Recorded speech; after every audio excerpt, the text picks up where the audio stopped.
Hi there, I'm Aidon, and I play Gabriel Monroe, the Finblood. Hi, I'm Aubrey, and I play Alannah Roth, the Thin Blood, and we both use she/her pronouns. Hello, I'm Solomon, and I play Alexander Gladstone, the Thin Blood, and we both use he/him pronouns. Hi there, I'm Termite, and I play Ivy Reed, the Thin Blood, and we both use she/her pronouns. And I am Legacy, your storyteller for this evening. Good evening, players. I hope that we're all doing well tonight. Where we last left off, the four of you had been invited to an exquisite and luxurious, what can only be described as after dark club. You saw some interesting acts being performed amongst the different floors in which you were able to visit before being led up to the 14th floor where you met the lady, a Sabbat archbishop. Things got heated. There were lessons taught about controlling the beast. Some deals were made. And eventually, you all met a new type of kindred. One that none of you had ever seen before. The girl had a third eye resting on the top of her forehead. And thanks to Dr. Monroe, he came to realize that the third eye was blind. While still functioning, she could not see out of it.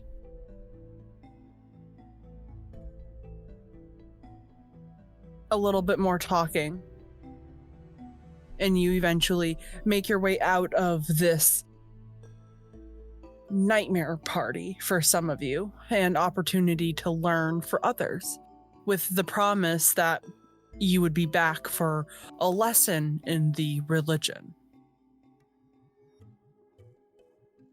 Some of you had calls to answer too.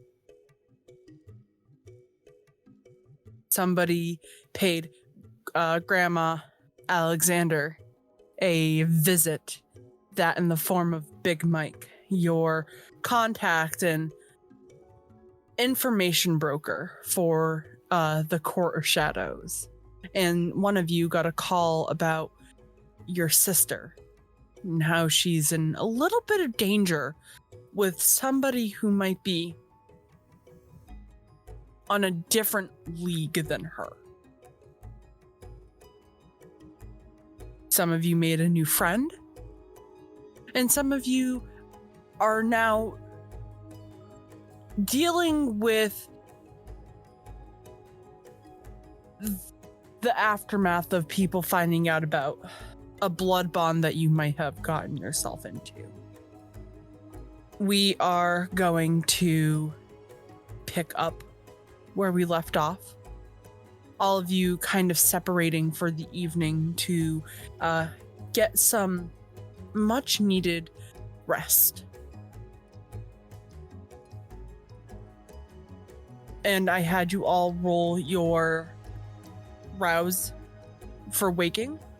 And it looks like that only one of you got hungrier, which is great. So we are actually going to start from the bottom of our list. Ivy. I don't need you to call me a bottom. Too bad. Ivy, you wake up, and throughout the rest of the evening, the night prior, you were able to satiate your hunger and finally have a chance to calm down. You were kind of riding that edge all night last night of being too hungry, getting a little bit sedated, being too hungry again, getting a little bit down, and then it was kind of like a roller coaster. And for a moment, you thought that after that last feeding, you would be all set. The beast never sleeps. You know this.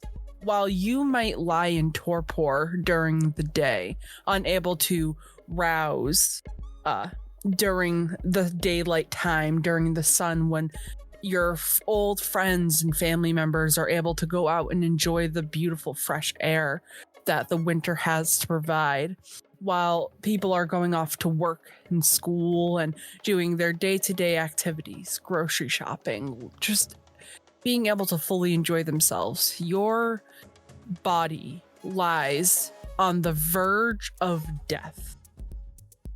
Vulnerable. You wake up, and the first thing that you hear your beast say,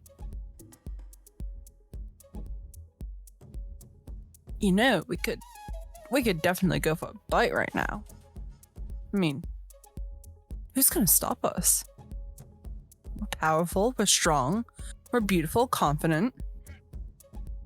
We could totally kick somebody's ass and just take a little bit.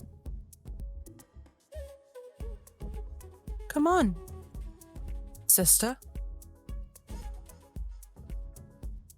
You know And you want to." I think the lack of fangs will preclude actually taking a bite. Well, maybe if you weren't such a disgusting... Maybe if you weren't such a failure and actually grew some fangs, we wouldn't be having this problem now, would we? Oh, what's that? Is somebody upset? Been kept in a cage for a little bit too long. You want to get out. You want to experience what it's like to be something real. Not a failure. A failure speaks of a failure. Now, doesn't it? And your beast dies down. I at least accept what I am.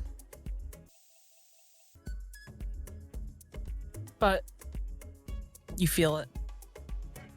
It's not completely wrong. You are getting hungry again. Seems like that hunger never stops.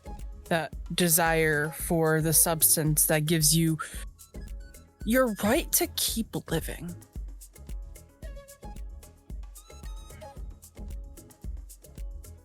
You have a couple of things on your plate currently.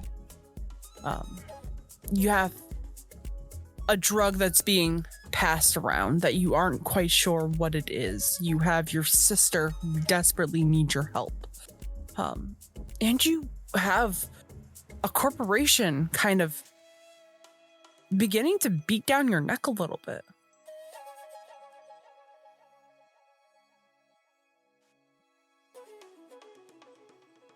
What is your plan? I assume I did end up spending last night with Addison. I believe that was the plan. Okay. Yeah. She's in her room.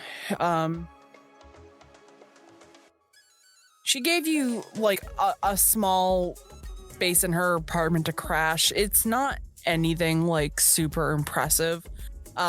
Understanding that you work the night shift and just needed a place to kind of go and kick back. Okay. So I stayed the night at her place. Gotcha. Yes.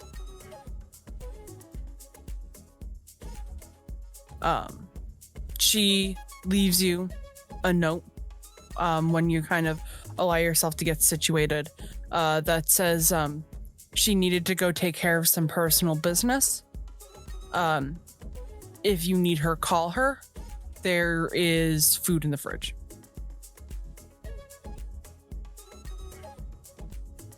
All right. Well, we'll immediately go to the fridge and eat some of that. Partially so Addison doesn't get suspicious, and partially because she can. Mm-hmm. But the plan for right now is that she's gonna try and get as much information on these people that are fucking with her sister as possible. Okay. And how do you plan on doing that? Yeah, that's the problem. because we don't have a whole lot of information to go off of. I think the best course of action would be to help Big Mike with his problem in hopes of getting a favor, to try and get some information from him. Yeah, sure. In order for that to happen, you would need to somehow get a hold of Big Mike. Yeah, so it would mostly be through working with the group. Okay. So then we are going to allow you to enjoy your meal, and we are going to move it up to Alexander. Where did you spend the night? Or the day? With Grandma. As soon as he had heard that Big Mike had made an appearance, he went home to find the note that she had written that apparently he had delivered, to see if he could figure out what exactly the note was, so he has an idea. And also to just make sure that Grandma wasn't going to be disturbed anymore. Yeah. You go and get that note. Your grandmother had the envelope kind of taped to the fridge. And the note simply reads, "Warning.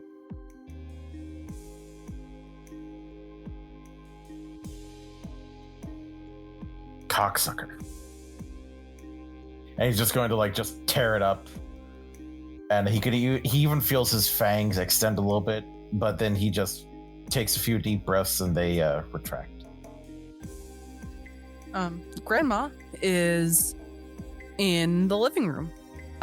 She is working on another set of what you can only assume are gifts for your friends, this time in the shape of sweaters.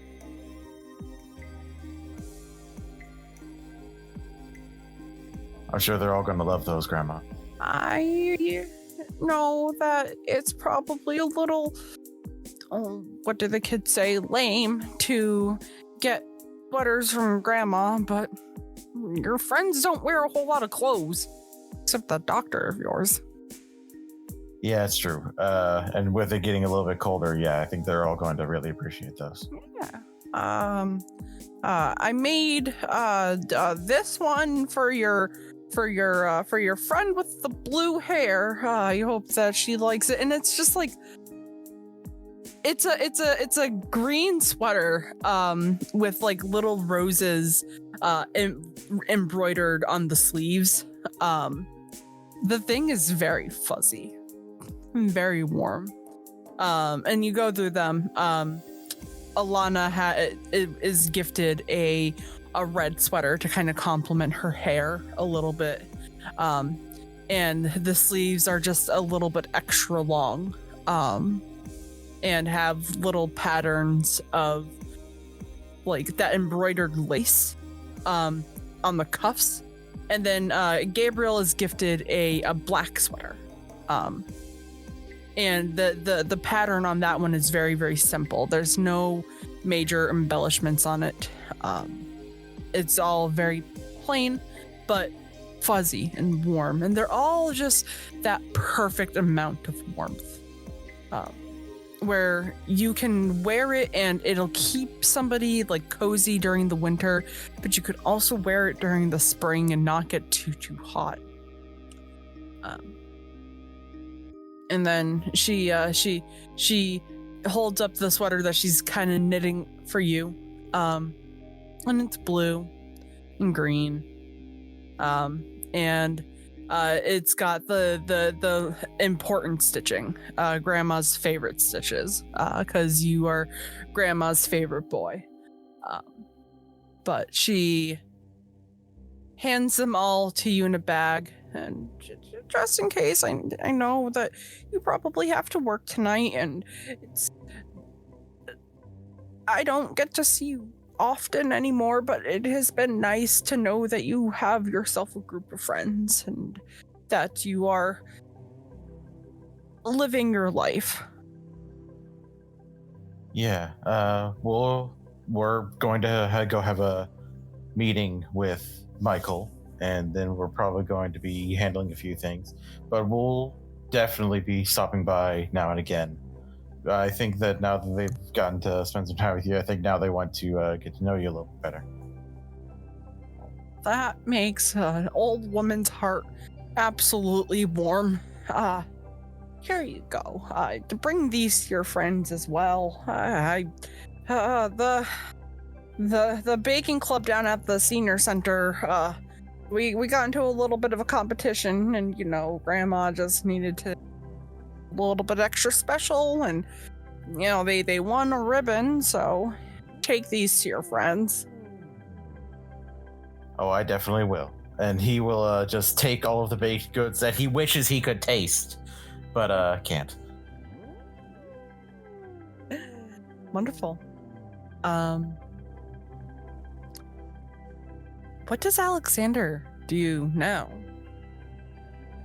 He is going to send a group text to the coterie, which in his phone is just labeled CF.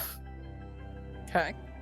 And is going to let them all know that he has gifts for them from GG for Granny Gladstone. And suggest meeting up to talk to Michael and get some things done. All right. We'll come back to that. We'll loop back around that in a moment. Of course.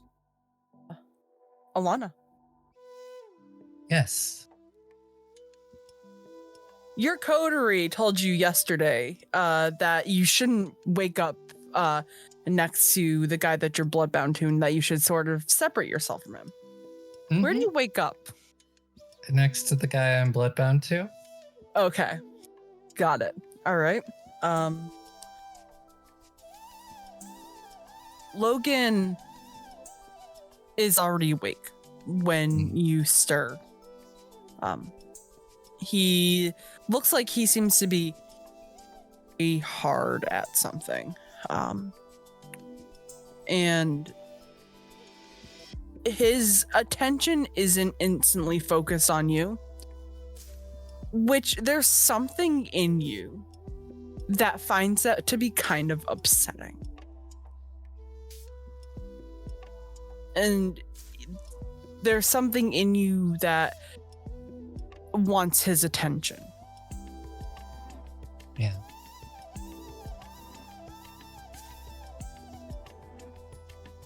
I suppose I will make a slight show of stretching after being in day sleep and going and grabbing something to wear for tonight. Okay. Wonderful. And as you crawl out of bed, he shoots you a smile and says, morning. Morning. Morning. I hope you were able to get a little bit of sleep. And Yeah. kind of gives you like a little like half grin.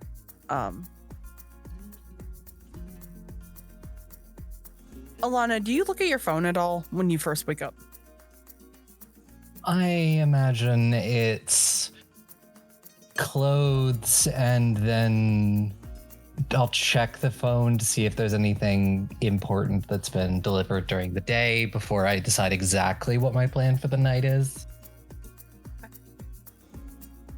So you have a couple of messages on your phone.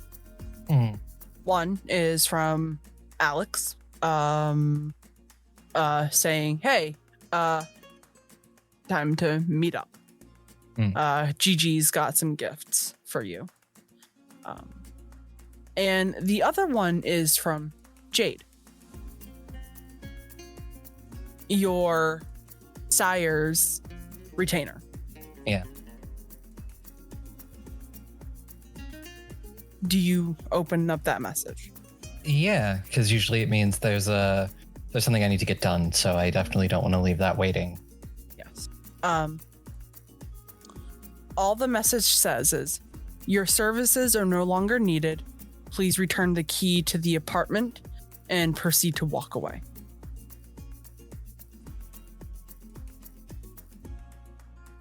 That's a joke, right? Everything's right. I'll hold up the phone so Logan can see it. See the message being like, it's a joke, right? Maybe it just means that they're back and they don't need you to do that. What was it that you were doing for them again? Like dropping off packages and stuff. Yeah, it was packages and all that. Oh. Maybe it just means that they're back. Don't have to look up the glass half full side yet. I mean, come on, Yeah. he's your sire. He's technically in charge of you for the next 5-10 years. He's that, but it's fine. I'm sure that it's fine. You have nothing to worry about. And maybe you're due for an award, or maybe she's jealous. I mean, she doesn't hold you, so They certainly decided to word it in the absolute worst way. I wouldn't pay too much attention to it. Okay, yeah. Yeah. Nah, I mean, are you really gonna believe in some human? I suppose not. I mean, I have to drop off the key anyways, so I can. If they're there, I guess I'll see them. Yeah, I am sure that everything is going to be fine. You've got nothing to worry about. Yeah. Don't let them drive you crazy. That's my job. You do a pretty good job at that. Yeah. I know. Last night proved a lot of things. And he just kind of brushes your hair behind your ear and will lift up your chin to kind of get a better look at you. No. I'll look up at him. Why don't you stay here today? We could spend a nice day, just the two of us, and maybe you can show me more of that magic.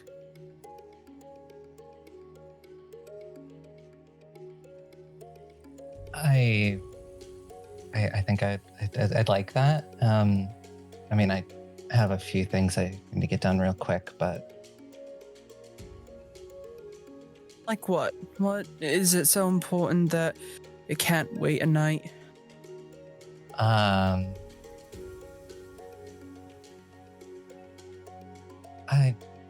I promised Ariana I'd drop by for a minute. She wanted me to look at a design.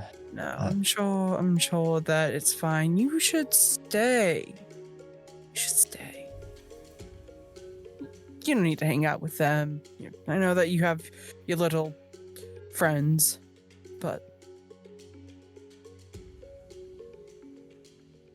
when was the So last time we had a night in together? it's been a bit. It has been a bit.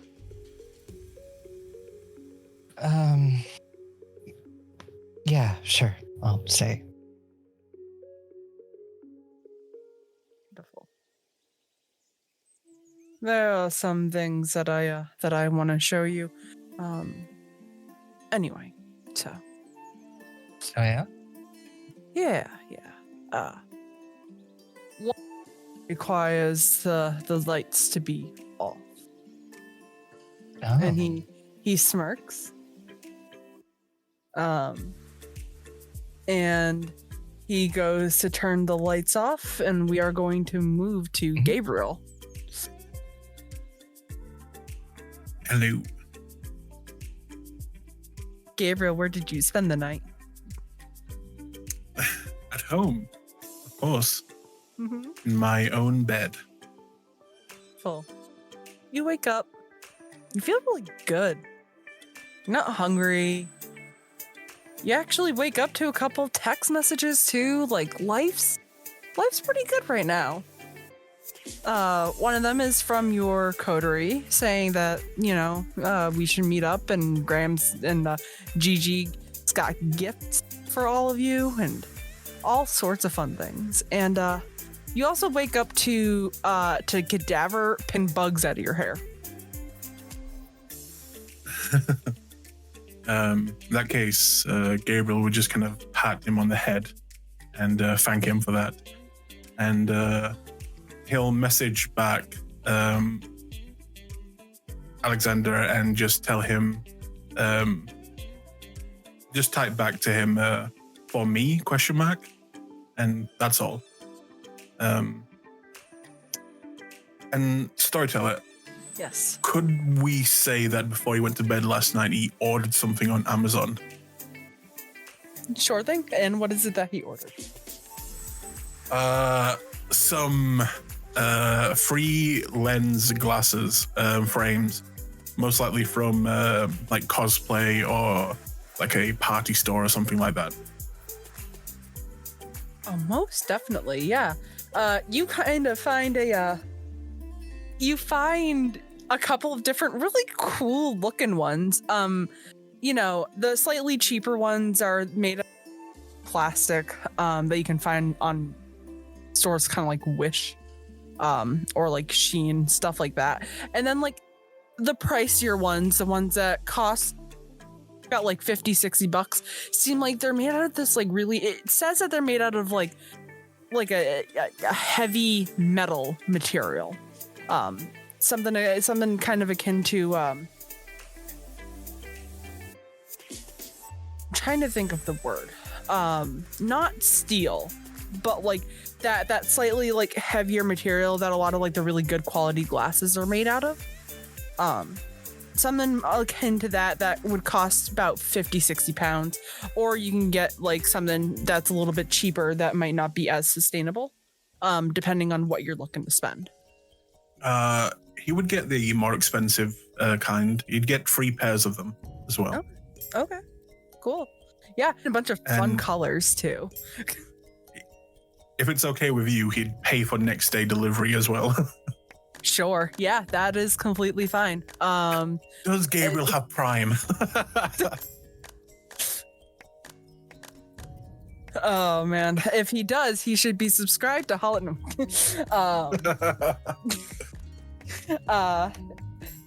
So yeah, you're able to get that next day shipping perfectly fine. So when you also look at your phone, you see another couple of different things. One, the app is telling you that the glasses were dropped off in front of your door, and are ready to be picked up. And then another is you get one more text from Calliope.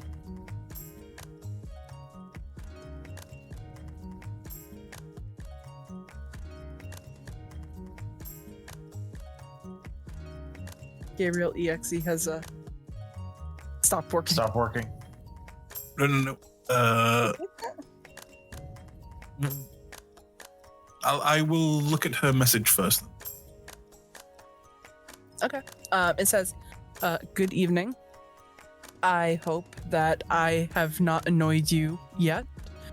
But I think I have something you might enjoy.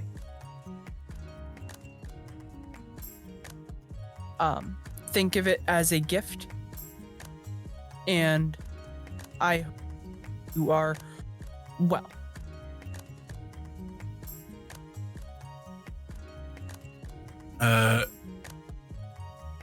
Gabriel will. How would he respond to that?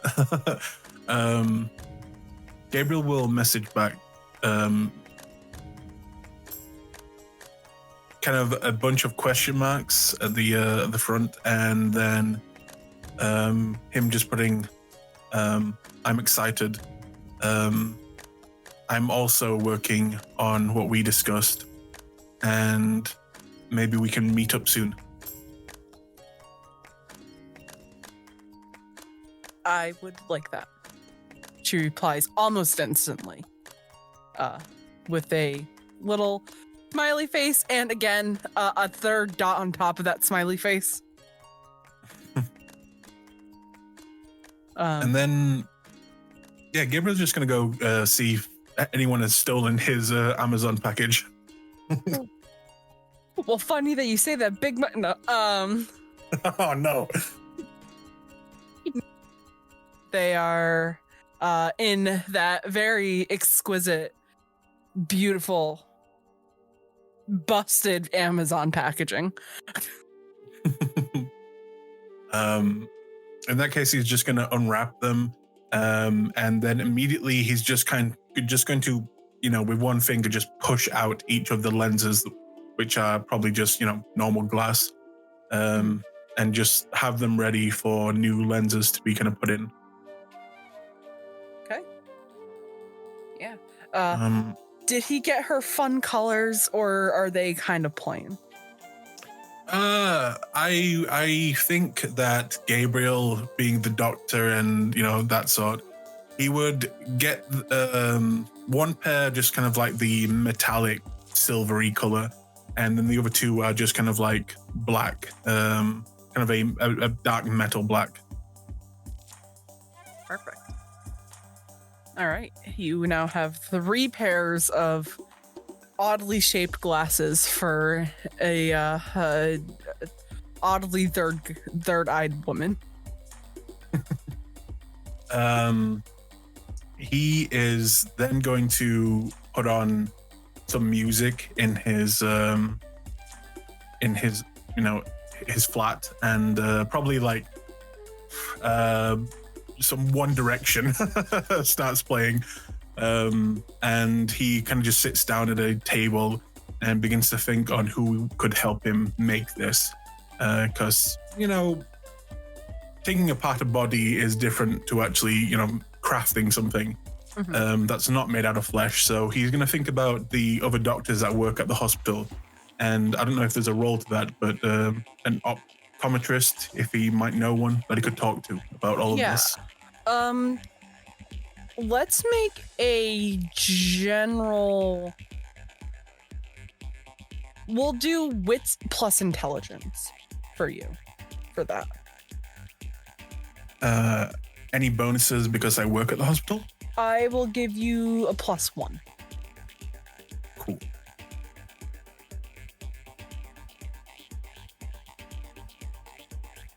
Three successes. Yeah, there are a couple of people who might be able to help you with getting a prescription.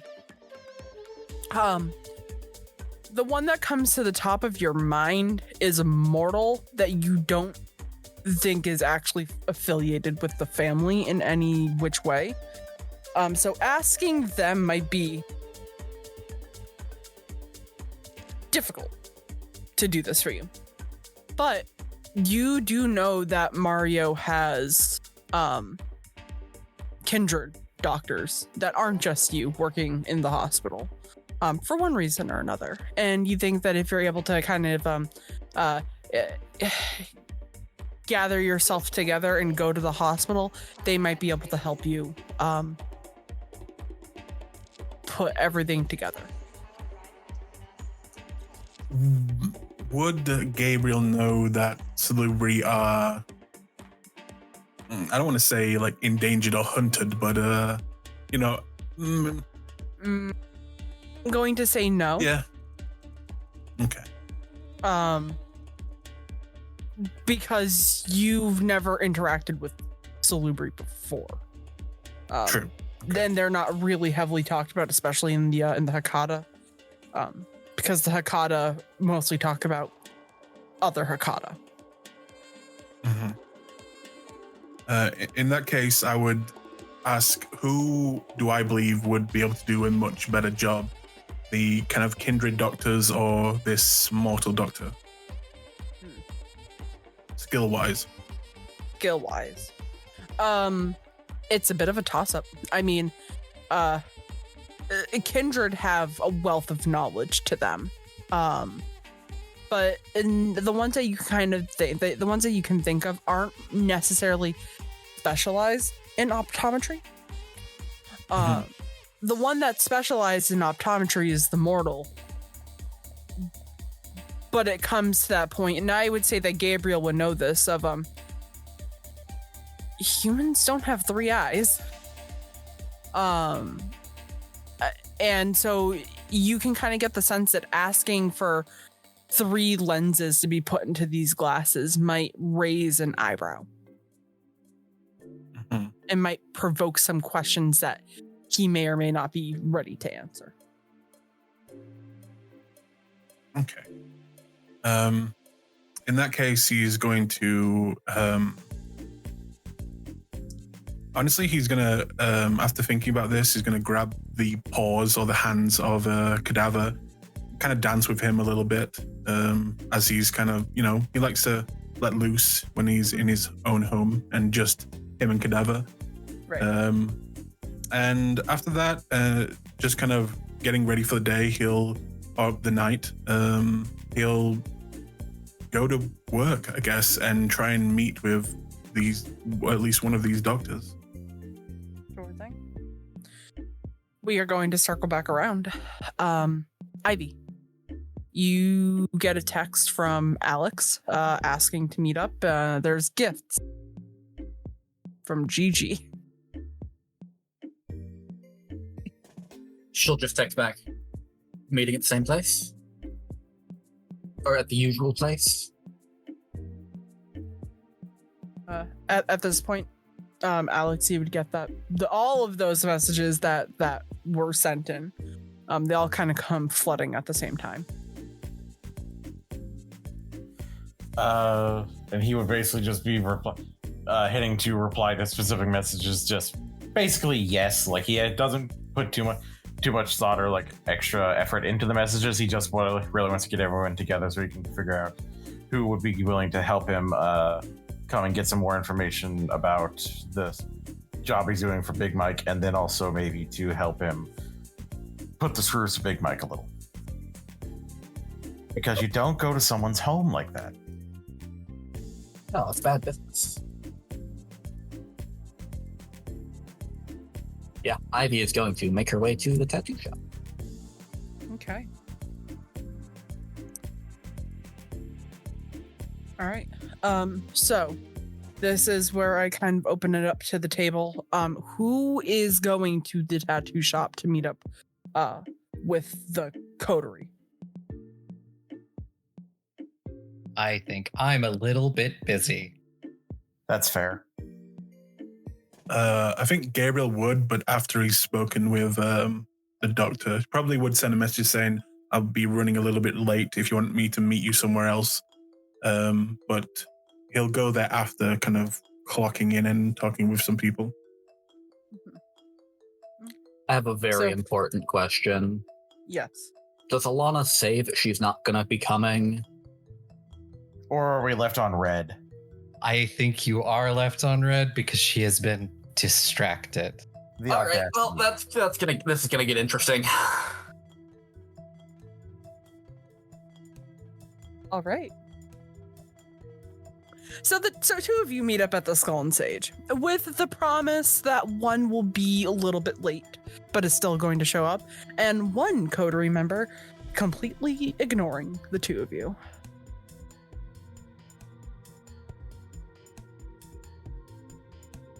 Ivy's just gonna look at Alexander. Please tell me that you've heard from her. Nope. All right. Yep.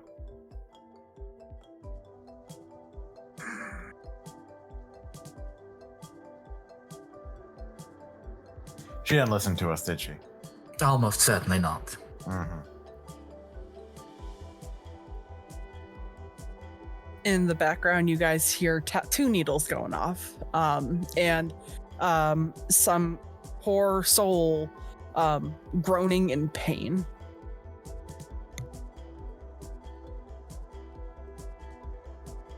I don't get it. I understand the whole artistry of it, but this seems like a bit of a hassle. Yeah, to each their own. I guess. I've only got the one, but I'm kind of with you on getting more than that.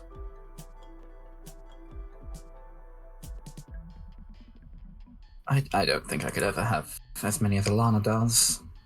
Oh, hell no. Or nearly as elaborate. Especially not on the hands. Ugh. Oh. The groaning of pain suddenly stops. Oh no, he's dead. And a few minutes later, that tall brunette woman walks out, wiping the corners of her mouth. Hi. Hello, ma'am. Call me ma'am one more time. You two are here. Oh, Jesus. You wouldn't happen to know... What are we going to call him? Her boy toy? No, that's kind of not quite the right relationship status. We haven't heard from Alannah, which is concerning given that we've been going missing. That is very concerning. Let me see if I can get a hold of her. And she looks at her phone, pauses for a second, and she's usually smiling. She's usually kind of happy-go-lucky. You see that smile immediately dissipate, and she looks up and looks very, very annoyed. Got it.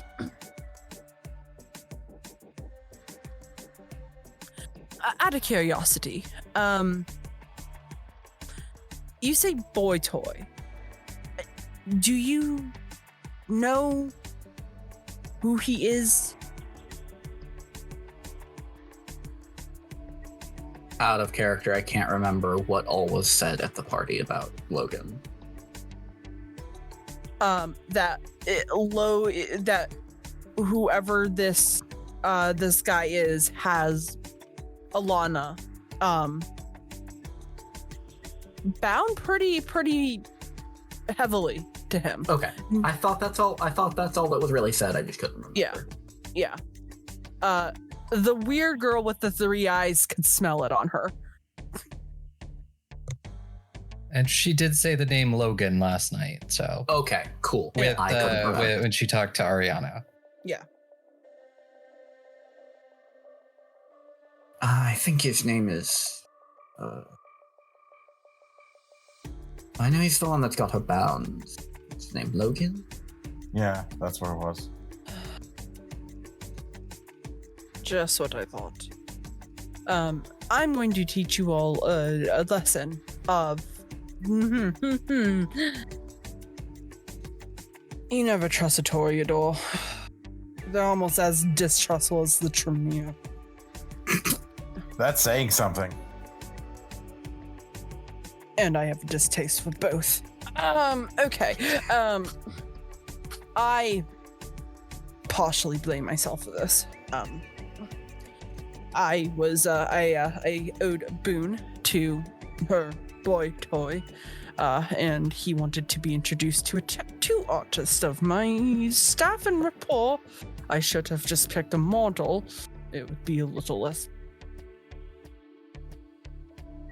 painful. And now she looks annoyed, but like the same type of annoyed that you saw in the lady when Alannah started kind of back talking.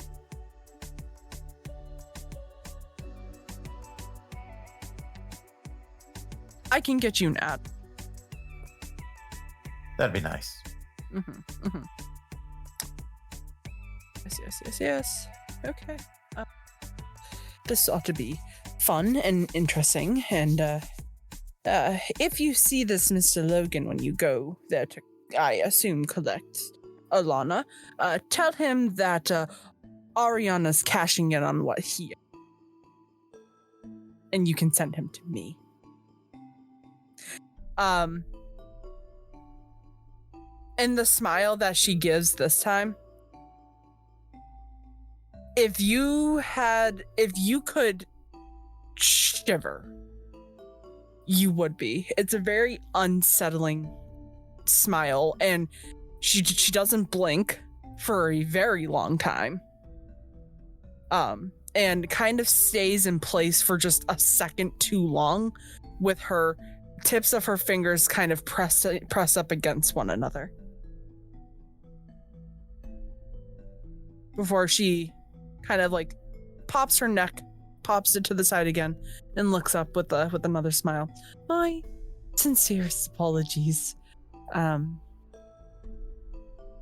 Your friend, our friend, is going to be going through a very trying time pretty soon, and she might need her coterie by her side to get over. To put it in terms that you all might understand, withdrawal symptoms. Oh boy. Well, this will be interesting.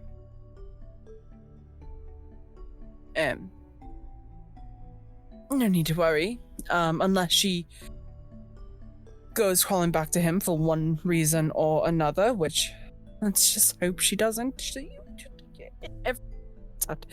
Eventually, because she'll either have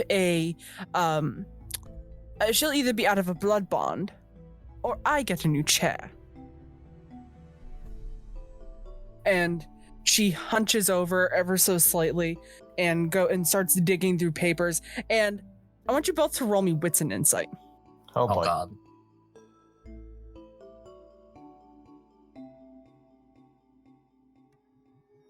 One. Also one.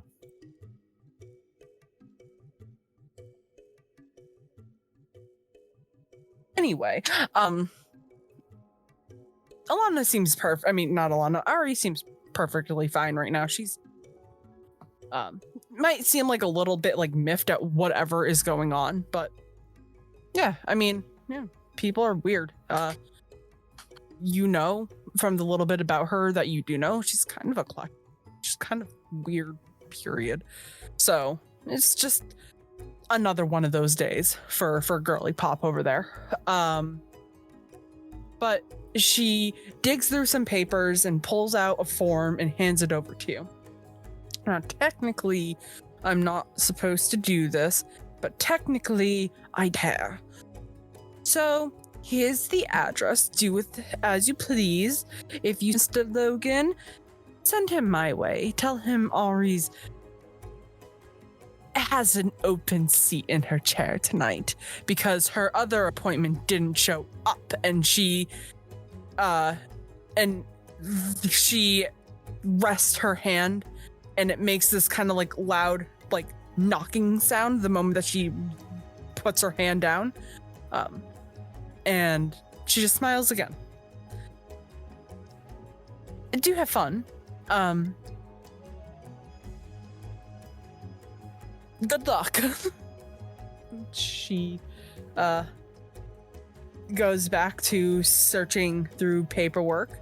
And with your one success, you can tell that she's kind of miffed at whatever's going on. But other than that, seems perfectly reasonable, perfectly sane. Mm-hmm. Absolutely. Just a little upset. Just a little upset.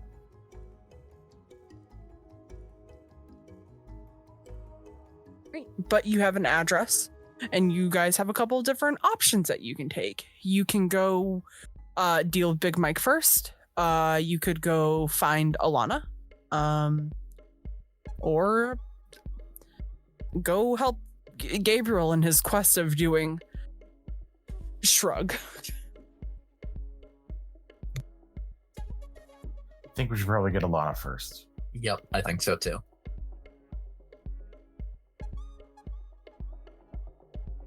we're gonna move back over to Alannah. Yep. We'll say about 20-30 minutes goes by. Yeah. And he turns back on the light. And after the two of you had your evening, morning, evening together, he wraps an arm around you and he pulls you in and he just goes, well, how are you feeling? Good. Good. Good. A little relaxed. Good. See, that's all you needed. You hang out with your friends just so often. I mean, they're my friends. Yeah, but I'm gonna give you a free lesson. The friends that you start with aren't necessarily the friends that you're going to end with. You know, you get older, you get more bitter towards people, and you start to want to think about who it is that you truly want by your side. Now, I'm sure that your friends are fine, but do any of them really get you?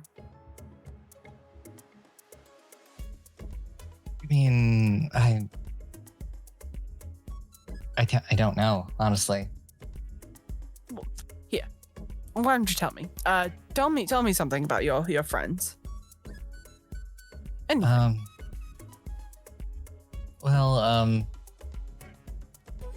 Ivy, really good at breaking in places. okay. And is Ivy your only friend? No, I mean, I've got Alexander. Alexander's, it's been good. He's been a good friend. You know, chat about just sort of past, and we both have connections to our mortal lives still, so.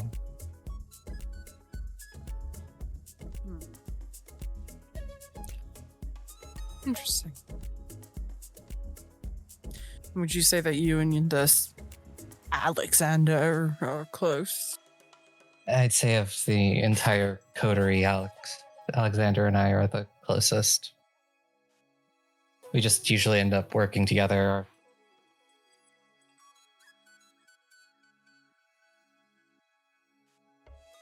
Alannah, I want you to give me a wits and insight check.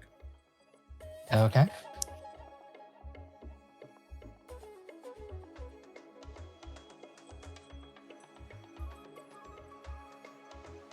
It is 4 successes.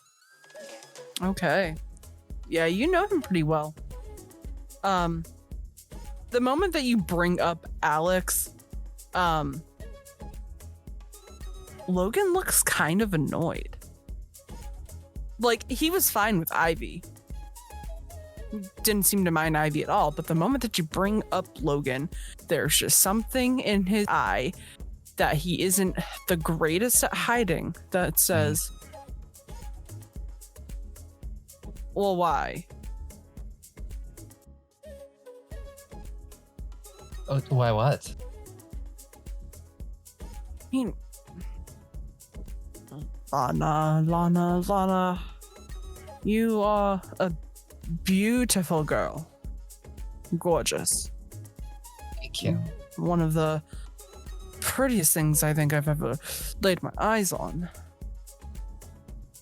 You don't want all of that attention, do you? Like, I mean, think about it. You are smart and you're quick on your feet and, well, you've got that sparkle in your eye whenever you get so passionate about something. Are you really passionate about running off with these people and getting yourself into danger and, well, even worse? I mean, I dangerous just stepping out the door right now. You know, with everything that's going on in London, you know, it's nice to have people that have my back. But I've got your back. Yeah, but we're not, like, hanging out all the time. You've got things you've got to do. Maybe. I'm just saying. Like, they're really not so bad once you get to know them. I'm sure that they're great. But Nothing. I'm not saying anything. You- Not doing anything. jealous of Alex? Listen here, pretty lady. I don't get jealous. I mean, you really shouldn't be because I'm here in your bed right now and not his. Yes. You are right. You are very right. It's just you're right. I don't get to spend a whole lot of time with you though, and it would be such a shame to not get to spend more. I mean, you know, I'm spending all of tonight with you. You know. And he runs his fingers through your hair. And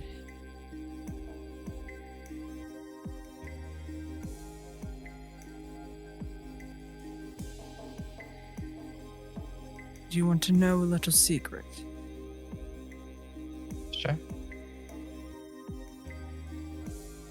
You know how I've been letting you practice your sorcery? Yeah. I managed to pick something up for you, and not here quite yet. I'm still waiting on the bloke that owes me to cash it in, but I might have pulled a couple strings and gotten you some more material. Yeah. Yeah. Thank God. Thank you. Yeah. I've been trying to find anything I can get my hands on. It's just, I can't. There's just it's so hard to find any of it. Yes, well, your Sire's clan is a bit stingy with the knowledge. Yeah, I've noticed, and I mean, I kept telling Damien that, you know, I'm ready for it. You know, I'm ready for whatever he can teach me. Yes, well, unfortunately, my beautiful little Rose, and he leans into the word Rose. Some people just don't have your best interests at heart. They don't want to see you succeed. They don't want to see you thrive. That might not be his fault. The sorcerers, warlocks, whatever the fuck they're calling themselves nowadays, are... what's the saying? They've got sticks up their asses, and you're just too good for that. You need to learn by somebody who's willing to teach you. I mean, I'm definitely willing. Wonderful. And he leans in. Give it a couple nights. Mm-hmm. And if you just do me one measly favor, I'm more than willing to teach you. What's the favor?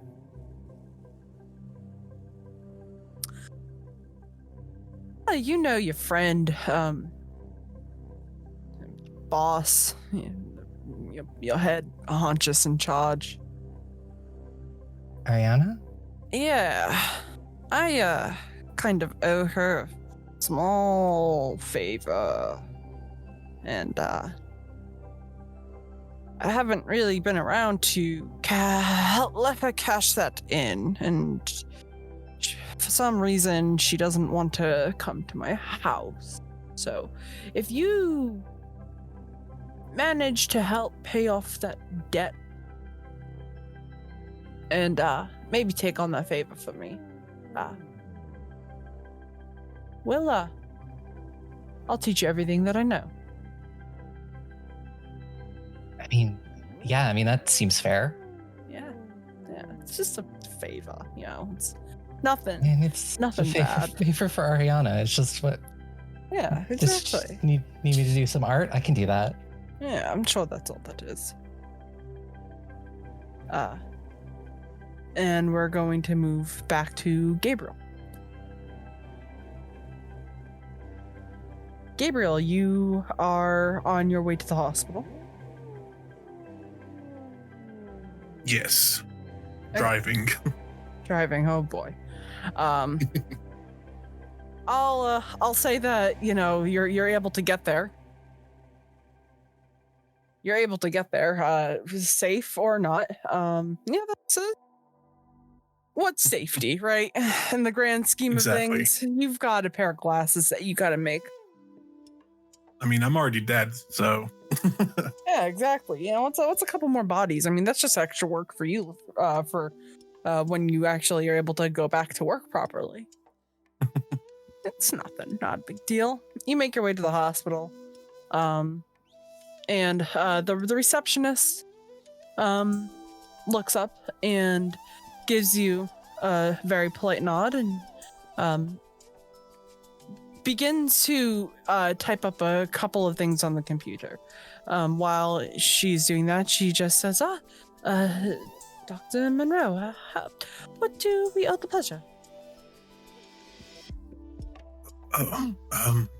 I just came in to speak with a few colleagues. I'm sorry, what was your name again? Oh, you can just call me Andrea. Andrea. Yeah. I apologize. I don't really get to speak with many people here. Being in the, but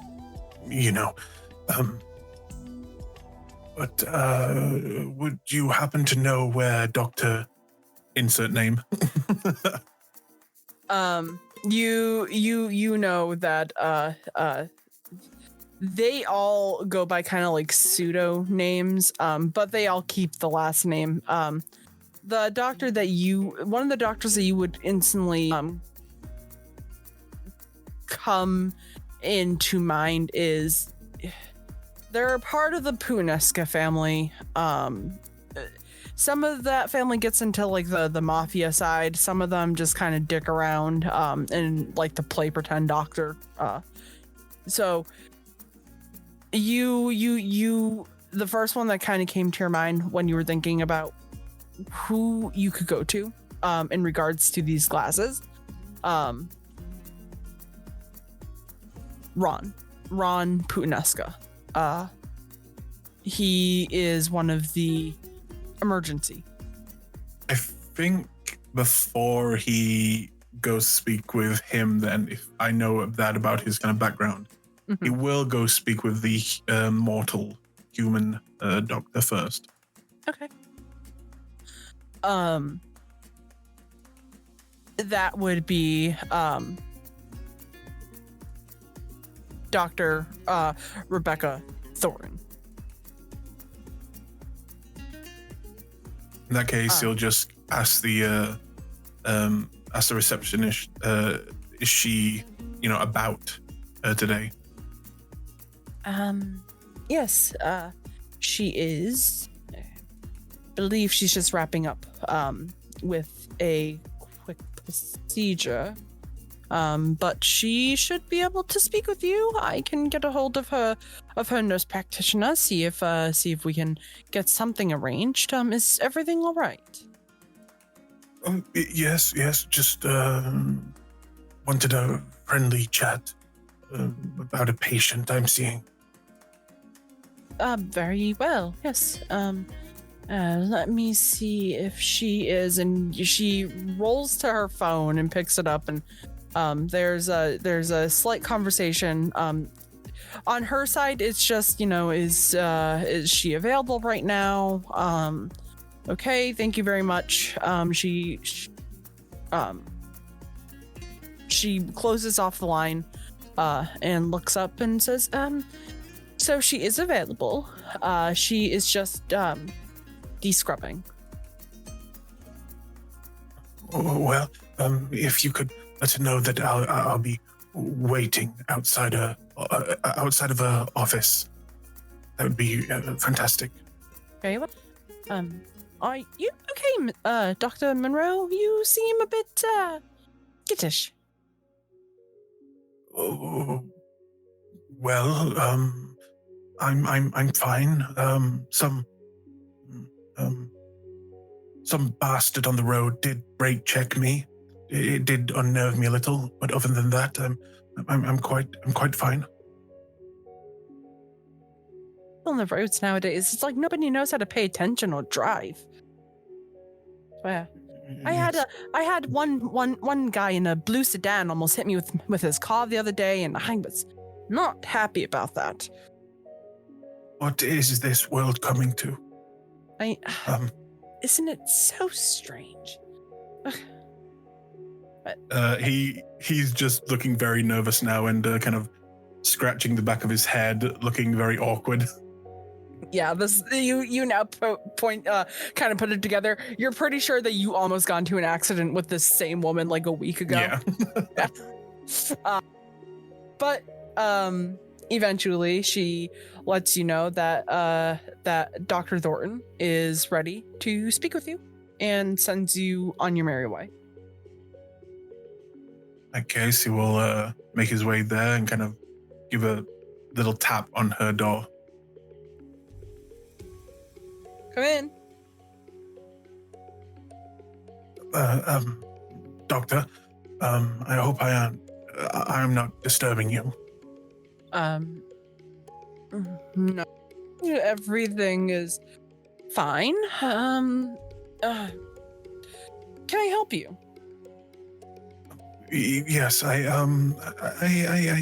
have a friend outside of the hospital who I'm trying to help. They have vision problems. It's a unique case, and I was wondering if I couldn't ask for your help and assistance.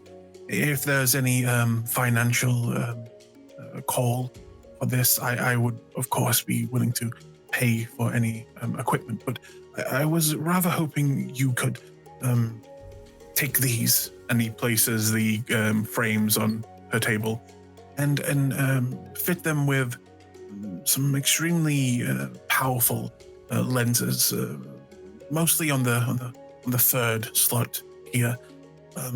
Also, having them affected by light, if possible, such as a brighter light. They would dim. Is that something you could handle?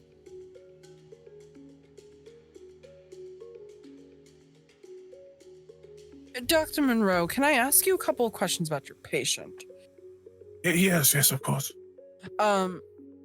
One, and this is, I don't want to make any. Has she been seen by this hospital before? Would I be able to pull up medical records? No, she's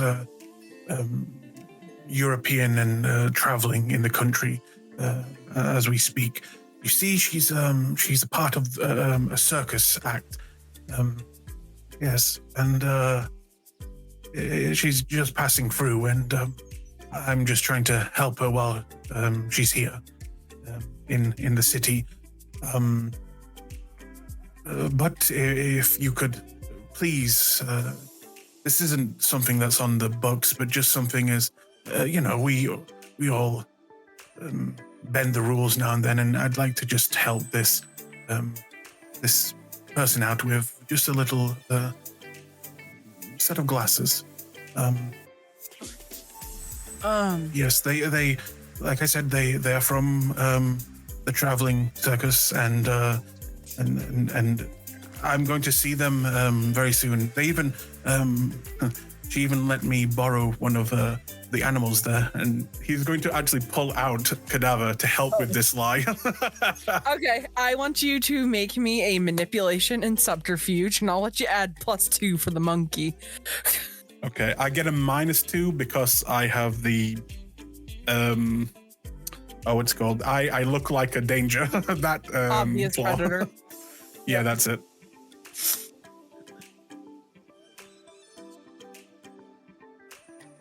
I'm thinking on my feet. Yep. So that's +2. I'm gonna rouse for this as well, if that's okay. Sure. So you'd be at a +1 positive then. So remember that in this game you make the check and then you rouse. So you get to add that +1 and then your hunger would go up after that. Okay. But you now get a +1 to all manipulation checks for the remainder of the scene, or until you rouse the blood again, whichever comes first. Cool. Just gonna be a +1 in that case. And I will willpower that as well. Okay. Feel free. You can reroll all of those ones. 3 successes. All right. She looks at you, kind of cocks an eye, and then you pull the monkey out. And she looks perplexed. One, that there is a woman out there that has an eye on top of her forehead that requires some form of glasses. And then 2, that you have a monkey inside of a medical facility. And she's kind of questioning like how you were able to get that through literally anything. But she rolls her eyes and she takes a look at the glasses and kind of tests them to see if she's able to kind of like work with the metal.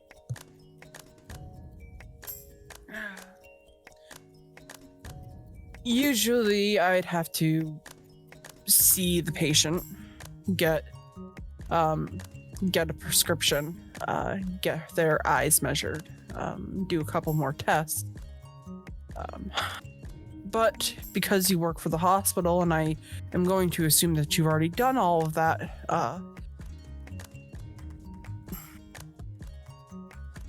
I can put an order in. That would be fantastic. It really would. And obviously she's not going to be around much longer.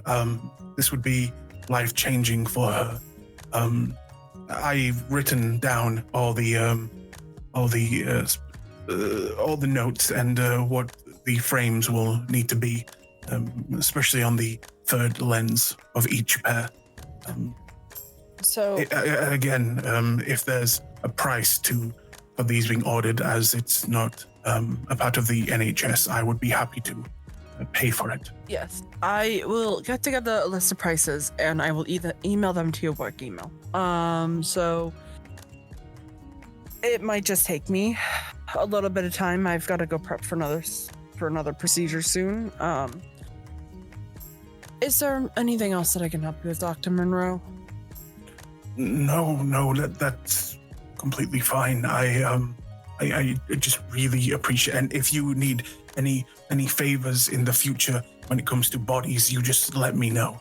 You know, I think I'm willing to just let this one sit. I don't think I'll be having any body issues anytime soon. And if I do, then I'll call you. Of course, the office are always open with me. So you any problems, just come and come a calling. Yes. You were able to tell during that entire interaction, she never looks you in the eye. Mm-hmm. And it seems like anytime that she kind of looks at you for more than like a couple seconds, like she kind of like shivers and looks away. Okay. Yes. So I'll get those ordered. I'll see what I can do about getting them fixed up for you. I will call you when they're ready.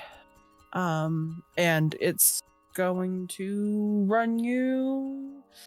Let me just crunch some numbers really fast. Specialize. Okay.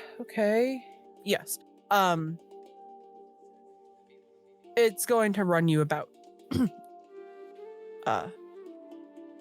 $450.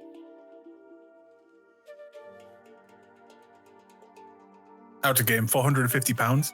Yes. Okay. Gabriel just kind of nods that. Yes. I can deliver the money to you, or I can transfer it, whatever you'd prefer. Just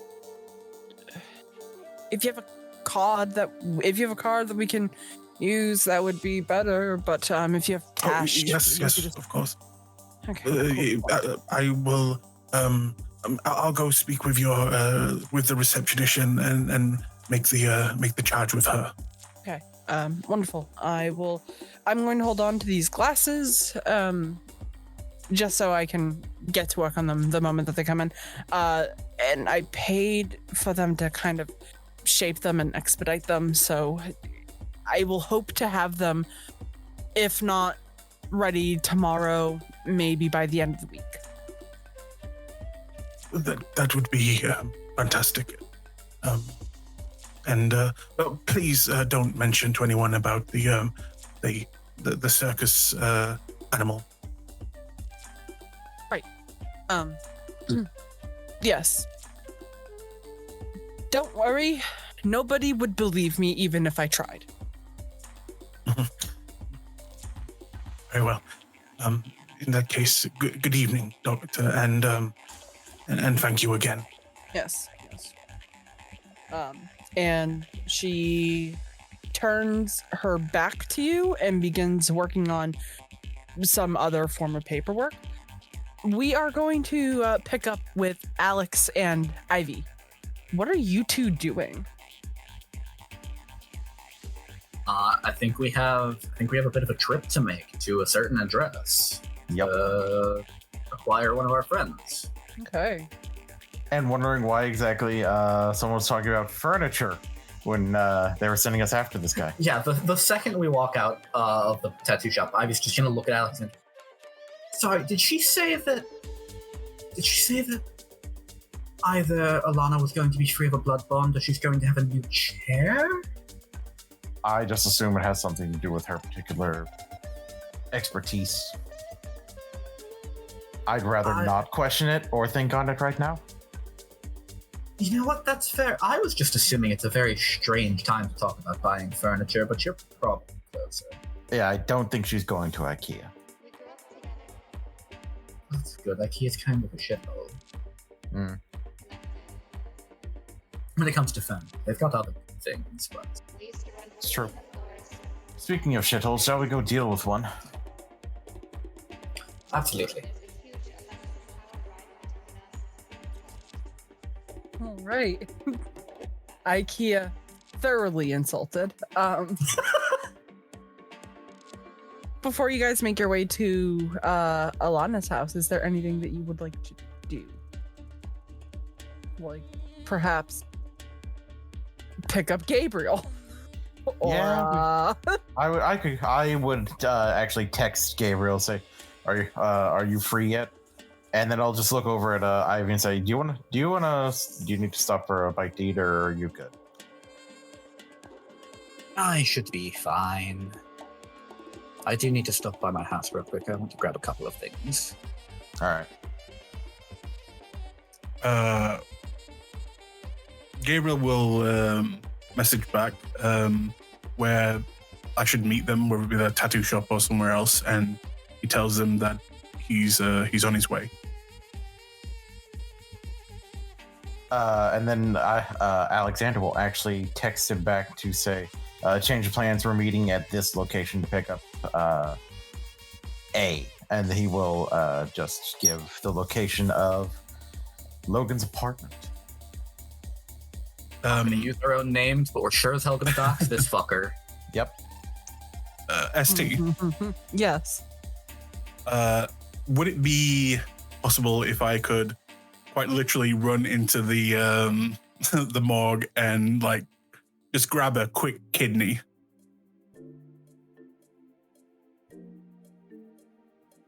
What a question to be asked. Quick bite to eat. Yeah, just a little bit of an Quick organ. snack. Yeah, The just snack- a little happy meal. Yeah, the snack that smiles back. Liver. People? I'll say make me you head down to the morgue. I want you to make me a medicine and intelligence check. To see if you can spot a quick little snack.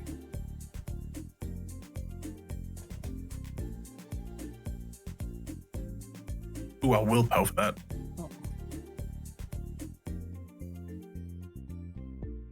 Oh. 5. Okay, yeah. It's not a kidney, but you do actually manage to find a small intestine. So like noodles, yeah. Yeah. Oh, in don't that ever case, say those I'll- words in my presence.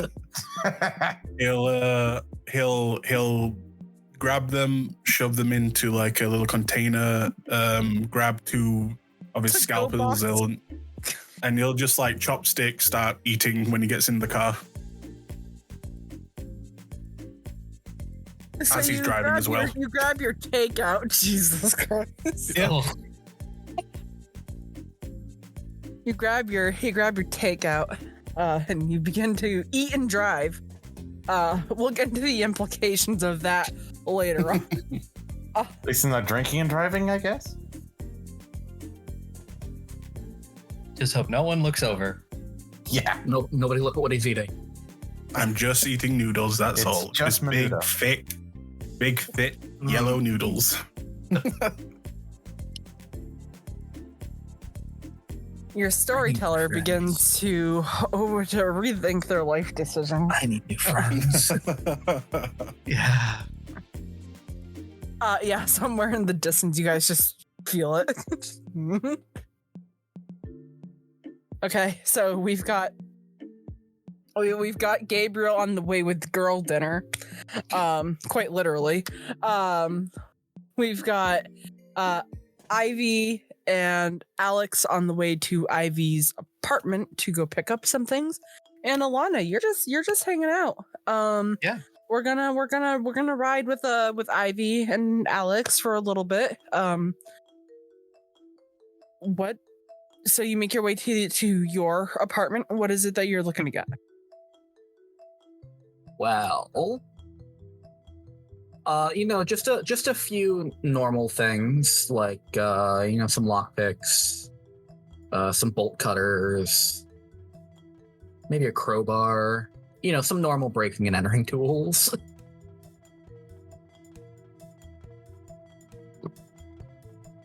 Okay.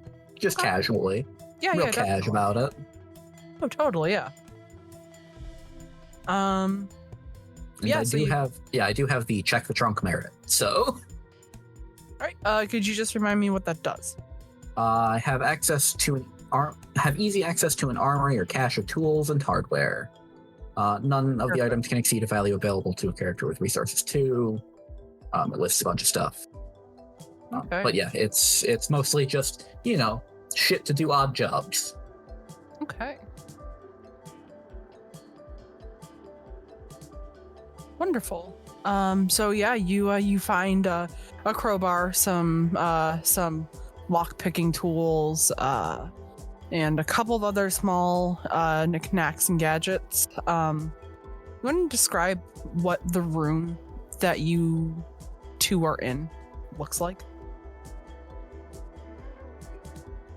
So the room looks like almost obsessively clean.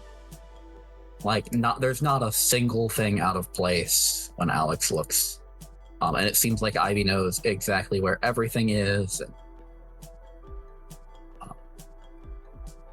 And she moves between various drawers and pulls them open.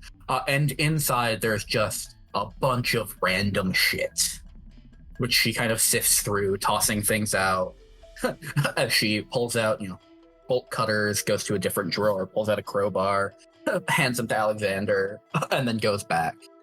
Okay. But aside from that, it's a very clean little apartment.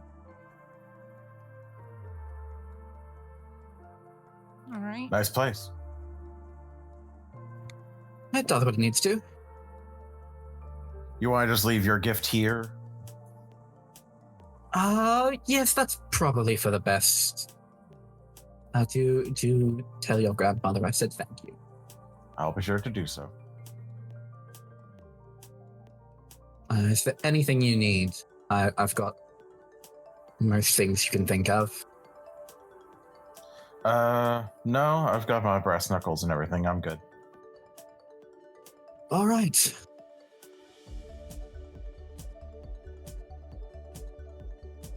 And as they're getting ready to leave, Ivy's gonna think for a second. And then she's gonna pick up that little bag off of the desk and put it in the front pocket on her shirt. Okay. Wonderful. You two make your way. And I will say that by time you run to your apartment, grab all the stuff that you need, and then make your way to the apartment complex that Alannah's at. Gabriel's already there waiting for you with a to-go box. Emptied. Just slurping up some noodles. Nope, never mind. Not even. I don't even want to know. Nope. So, do we want to pay him a little visit? Why are we meeting here, by the way? Oh, we need to pick up Alannah, and this. I think this is where she's going to be. Oh, all right.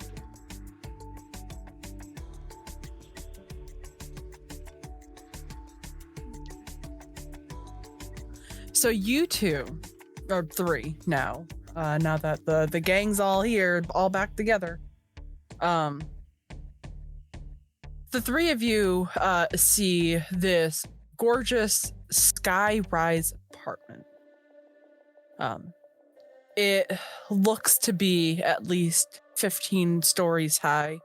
And on the top is a circular building where one of those rotating restaurants are, the ones that allow you to see a view of the city as you're eating. Whoever this guy is lives in a fairly influential part of the city. As you make your way inside, you can tell that this place is lightly guarded by nighttime security. Just a couple guys sitting at a desk, buzzing people in and out, letting them up through the elevators, down, and generally keeping an eye on things. One of them is paying a bit more attention than the other. The other looks like he's fairly bored, reading a book while on shift, which is questionable. But we're not going to get into the ethics of that.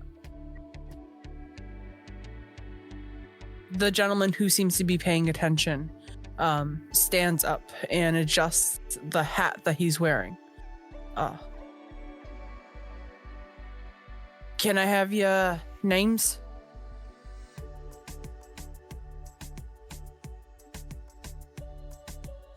I don't think I've ever seen the three of you here before. Oh, we're guests of Logan. I assume we have the apartment number. Yes. And she'll give the apartment number. Okay. All right. Let me just look. I'm gonna need the three of you to sign in. Bloody hell, man! What the heck is on your what's on your mouth? Gabriel, you got a little bit of a schmutz like on the sides of your mouth. A little bit of blood from your takeout. He'll just kind of, under his breath, just say, Larry, and then kind of lick it off of his thumb and cheek and just, lick it off. And then he'll kind of go in and sign Dr. Gabriel Monroe in the book.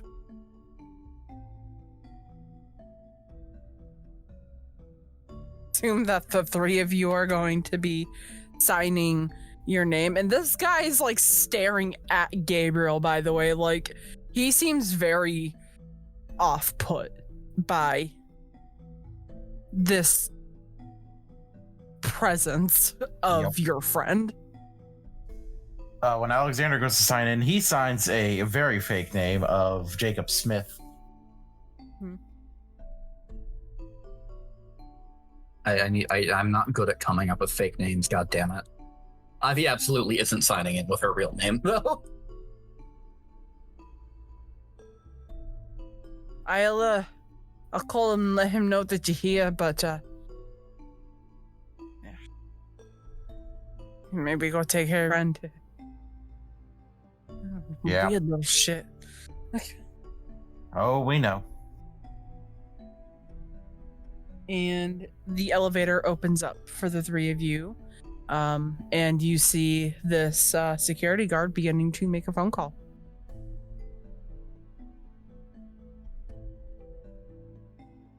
Quite a lovely home. Quite expensive.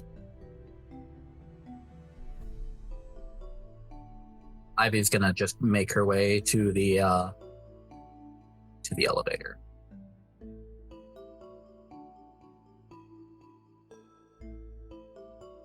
Gabriel As well, quickly, Alexander. kind of quickly move along inside. You three are on this elevator for a while. It reaching up to the 12th floor. Not quite at the top, but not bad. And the doors open wide, and it seems like these places, really up at the top floor, there only seem to be 3 apartment buildings per floor. So you can tell that there is a lot of space. Just from how big the outside of the building looked, compared to like what the hallways look like, these apartments are probably very spacious. Make your way to the door to find that it is locked. Alannah, I want you to give me a wits and awareness check. What's an awareness? Ivy, Alexander, Gabriel, what do you three plan on doing?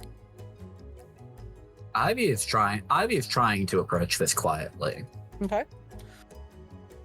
I So only I'm- get 1 success. Okay. I'm distracted. From what I know, Gabriel doesn't really understand the situation right now, as I don't think anyone's told him or Nope, anything. So we absolutely have not. So Gabriel's just gonna wipe his feet on the feet mat and excited to see her home and maybe meet some new people. Ivy, I'm gonna have you make me 2 checks. First is going to be a composure and stealth to keep hidden, and then a dexterity and larceny. All right. Here's the composure and stealth. 3 successes on that one. I assume my specialty in lockpicking will apply for this, yes? I guess so. All right. I'm only a little okay at this. Only a little bit. 4 successes. Okay. Yeah, perfect. And you only got 1 success on your wits and awareness check?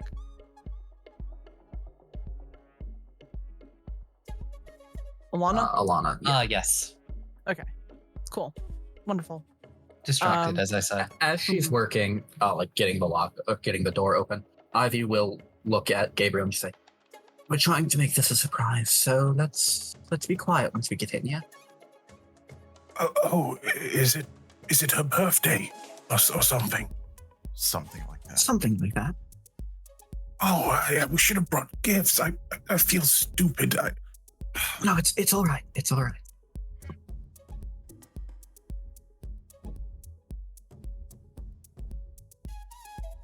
Okay. You open the door very quietly. And the three of you begin to make your way in. Now,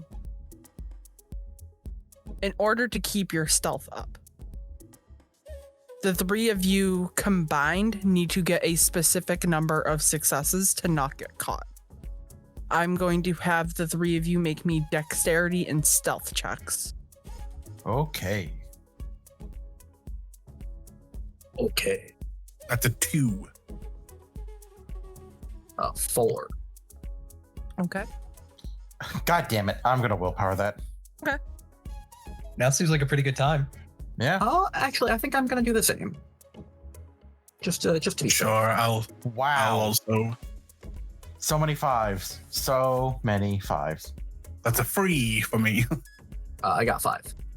Okay. I got 1 because the dice decided they didn't want 6, they want 5s. So 8 in total. 9.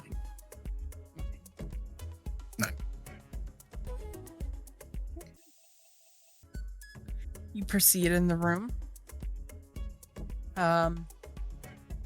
Alannah. Yes. While that was going on, Logan seems absolutely enthralled by you right now.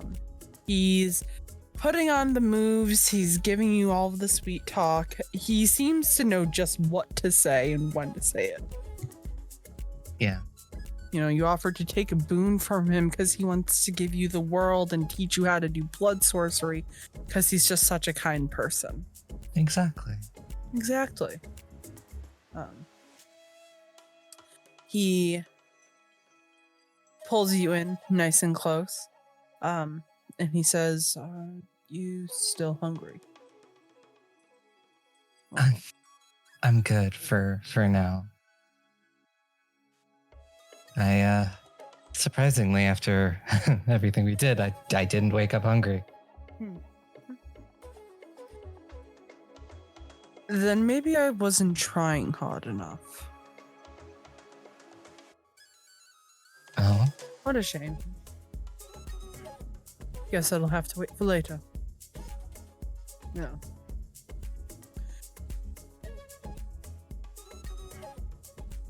Now, think I promised to teach you a trick or two, as reward for you for being such an excellent, very good girl. yeah. Well, you got to teach me.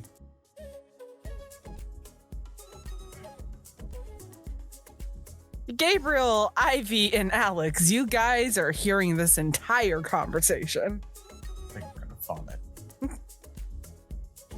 vomit. Gabriel is practicing like under his breath how he's going to shout surprise.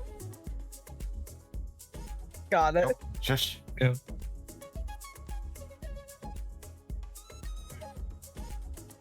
Ivy will look at Alexander. Would you like to do the honors? sure. And Alexander is going to, as quiet as he can, move and work to just. Actually, I'm going to go ahead and activate Prowl. Ooh, okay. So, feel free to go ahead and make your rouse check to activate that. And that will allow you to add your potence rating to all of your feats of strength, with the exception of combat, but it will add, I believe it's 2 to your damage. Yes, it will. Yes. I'm mostly using it as a show of supernatural strength as I go to basically grab this guy by the back of the neck and then lift him off of Alannah. Okay. Oh yeah. Is there not a door between us right now? No, they broke in. Oh. Yep. What is I'm just like, I'm probably rather undressed at this moment. Not even what he's focusing on right now. None of us. Well, Gabriel might focus on that. Everybody else knows. I'm a doctor. I'm a doctor, okay? I've seen it all so many times before. You haven't seen Alannah like that, though. Yeah, it's fair. You're like, there are tattoos in places I didn't know there were tattoos.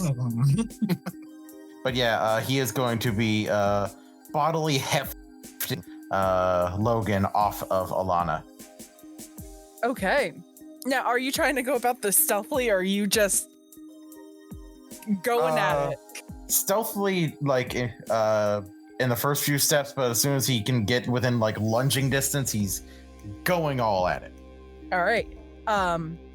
Cool. I'm gonna make a quick roll really fast just to see if our friend Logan here is able to catch on. I will say that as soon as this all goes down, Gabriel will shout out surprise and then try and give a 20-pound note to her. Amazing. Perfect. To Alannah. Yep, just try and give her a 20-pound, like a grandma with a card.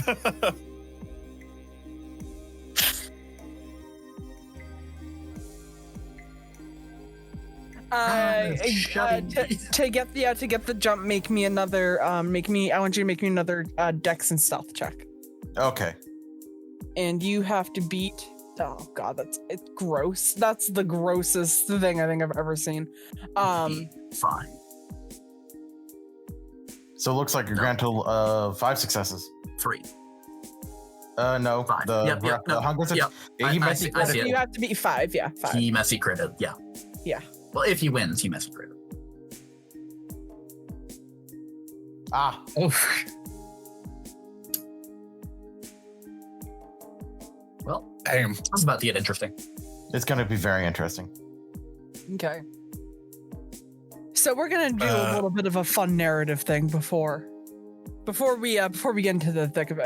But before we do that, were you going to say something? Just that roll, why it came out like that is because you haven't clicked the little box at the top of the sheet. I know. They're NPCs. I don't care. That just looks ugly. It's so ugly. So, here's what happens. Alex, as you go to get the get the up and up on this guy, you think that you're sneaky, you think that you're gonna get it, you're gonna get him.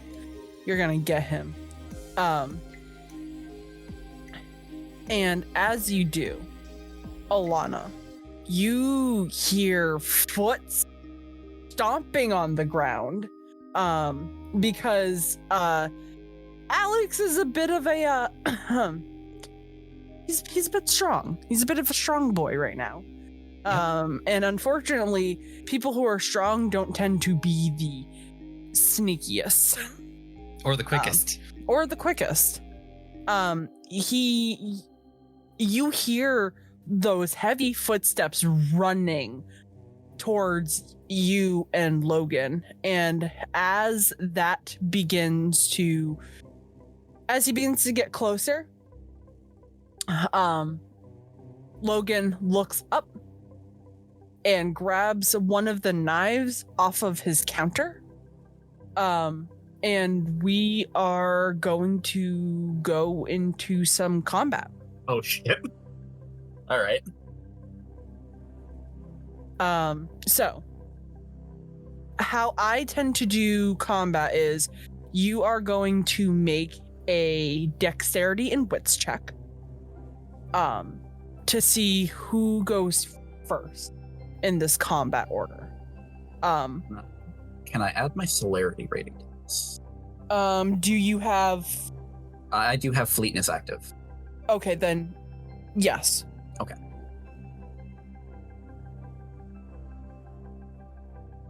4 successes from me. Okay. That's 2. I'm a bit Okay. surprised and trying to cover my immodesty. 5. I also got 2. Okay. And then I will go ahead and roll for him. He got 4.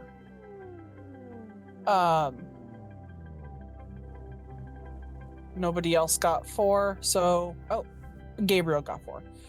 Ties always go to the player. So we are going to have Ivy go first, Gabriel second, Logan third.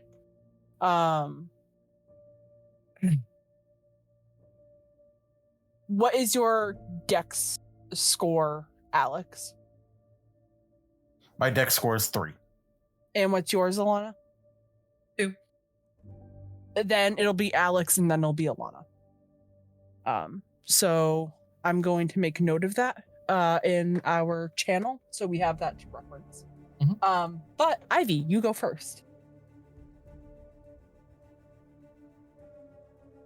So she sees this guy pull out a knife.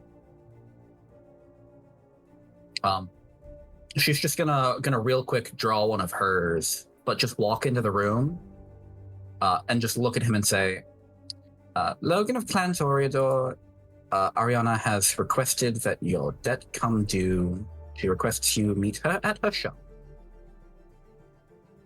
Her chair is open." All right. Is there anything else? Nope. Okay. All right. Then Gabriel, it is your turn.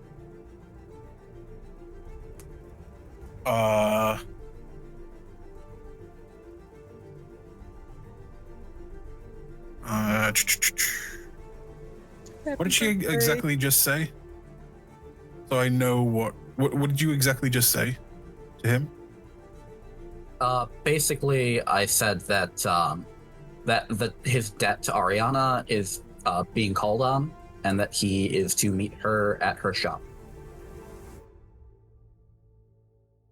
Okay.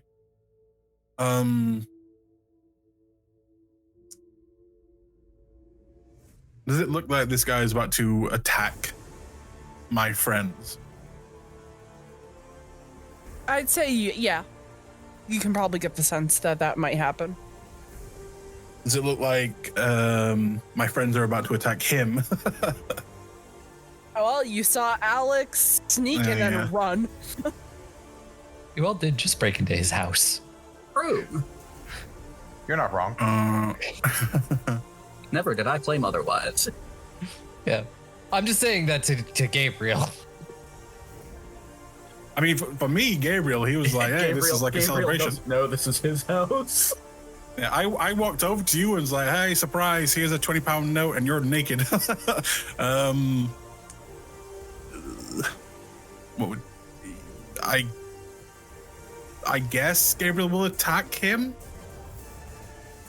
I suppose if it looks like if What? no side is backing down. I mean, if you think that that is what Gabriel would do, you are also under an obligation to attack. Just remember that. And Ivy didn't attack, right? No. Ivy did not just- attack. She just drew a weapon. And told him that Okay. his boon was due. Yeah. His extended warranty has expired. I broke into your house, talking to you about your extended warranty, motherfucker. All right. In that case, Gabriel's going to pull out a scalpel and in both hands, and he's just going to start pointing holes in him. The I guess. first blood was drawn. Okay. You're a bit drunk. I was, a part of me was just going to say I throw the monkey at him. But That'd be funnier though. yeah, but I'm guessing this guy's older and he'll probably just kill my monkey with one go.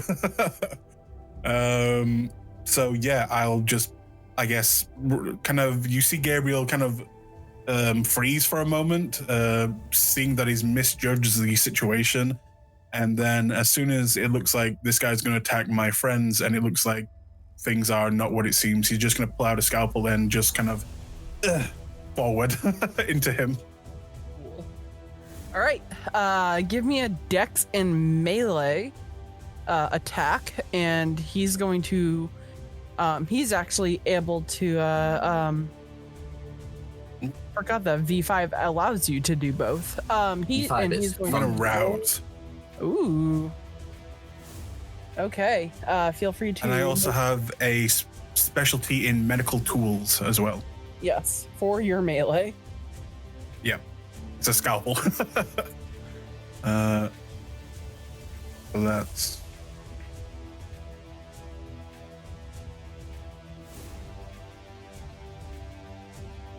And then I will also willpower as well. Why not? Okay.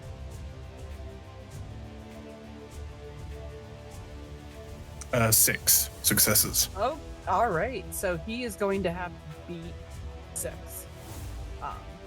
on his athletics and dexterity check. So we'll go ahead and roll that to see if he's able to kind of throw you off of your trail. And he rolled a 4. So your hit does connect somehow. But you are going to -4 off of that damage pool, and you're going to add 1 for the scalpel. It is not a real knife. It is scalpels are very small, so they don't do a whole lot of extra damage, but it's still. It is also the sharpest knife. That it is. Yep. So that would be 6. So it would have been 3 damage. I guess he only takes 1 then. Yeah. It's official. Yeah. Cool. But yeah, you got him. Yeah, Gabriel just kind of walks up to him and just kind of stabs him in his gut, and then looks over, who's still in the bed, I'm guessing naked, just saying, is this okay? No. What's going on? And he looks very confused. You all just broke into his house.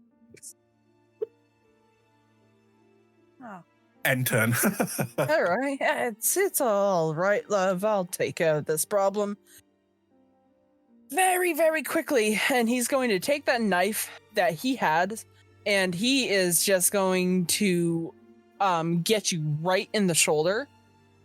And it moves at a speed that you were not expecting.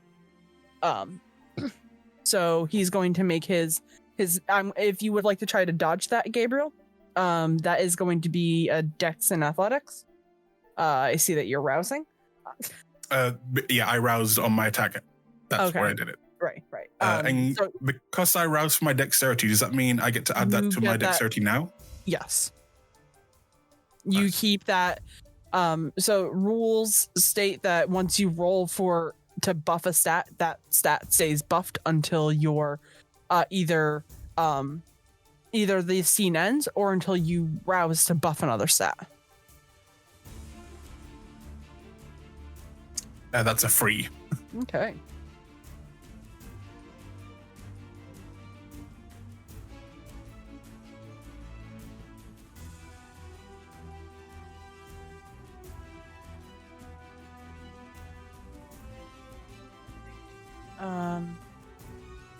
So you manage to quickly just like duck out of the way as he goes to stab into you. He gets like the nip of your lab coat, making a small hole in that, but he does not stab you, as he got 2 successes. Gabriel looks generally angry that he damaged his lab coat. The monkey begins to stir. He craves violence. Oh boy. Cadaver, I summon thee. All right, Alexander, it is your turn. He is just going to look back quickly at Alannah, just say, I'm sorry. And then he is going to rush for the guy that tried to stab his friend and just give him one of the, pull back, rouse the blood to increase his strength, and try to give as hard of a punch right to his temple as possible, as he's learning to hit like temples and heart from training with Bane and his crew. Okay.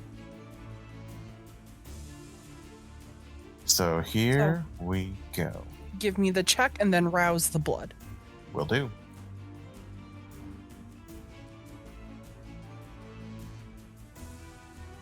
Oh. 6 with a critical. I'm actually going to willpower to get a few more, or try to. Reroll some of those ones. Christ. Yep. Well, he can reroll 3 of the 4 ones that he rolled. I said some. It's another 2, so grand total of 8 with a critical. Okay, cool. All right.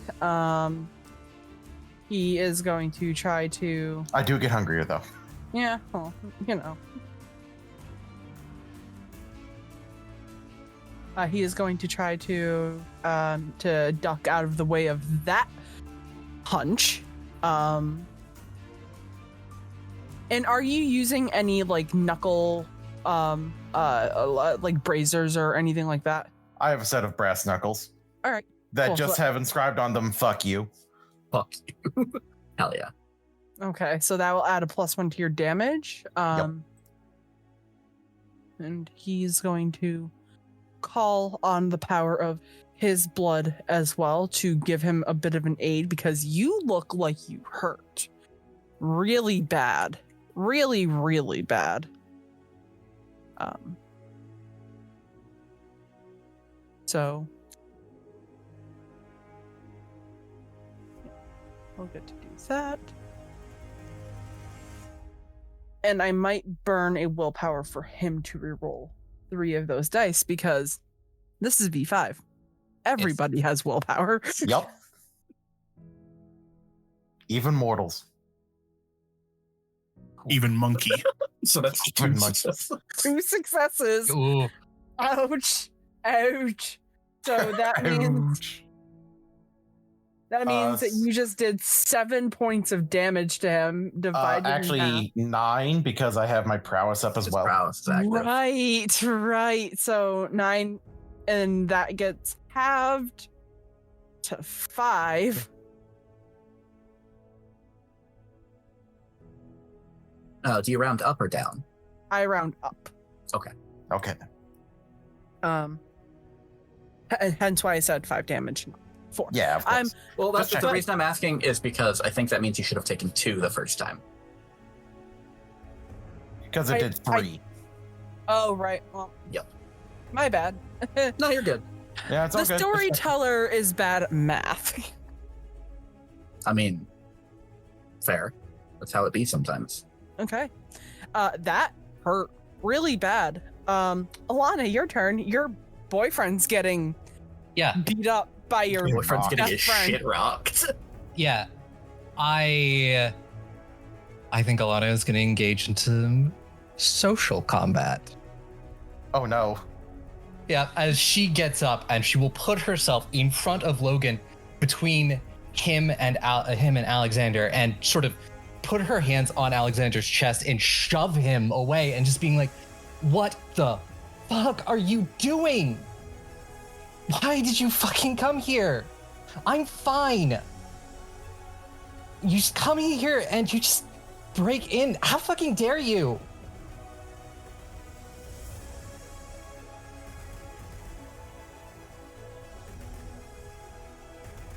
Alexander does not look happy about anything that's going on, aside from that that brief flash of being really satisfied with how hard he hit Logan right in the fucking face.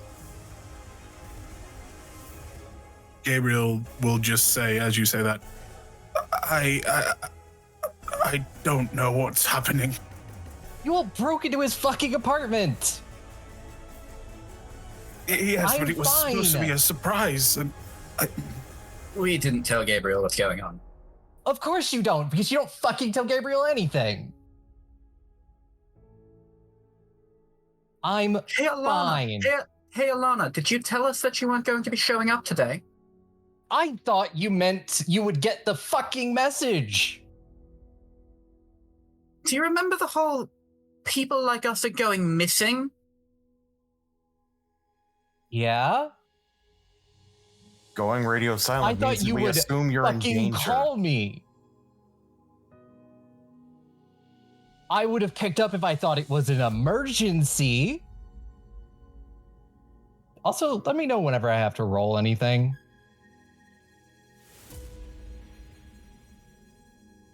If it was an emergency, I thought you would have called. I'm here. I'm fine. Please get the fuck out.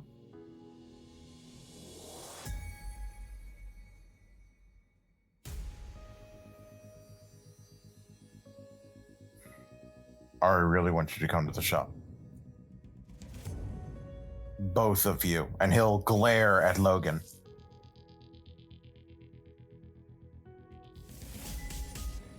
Then why didn't she text me? Would you have answered? You didn't answer us.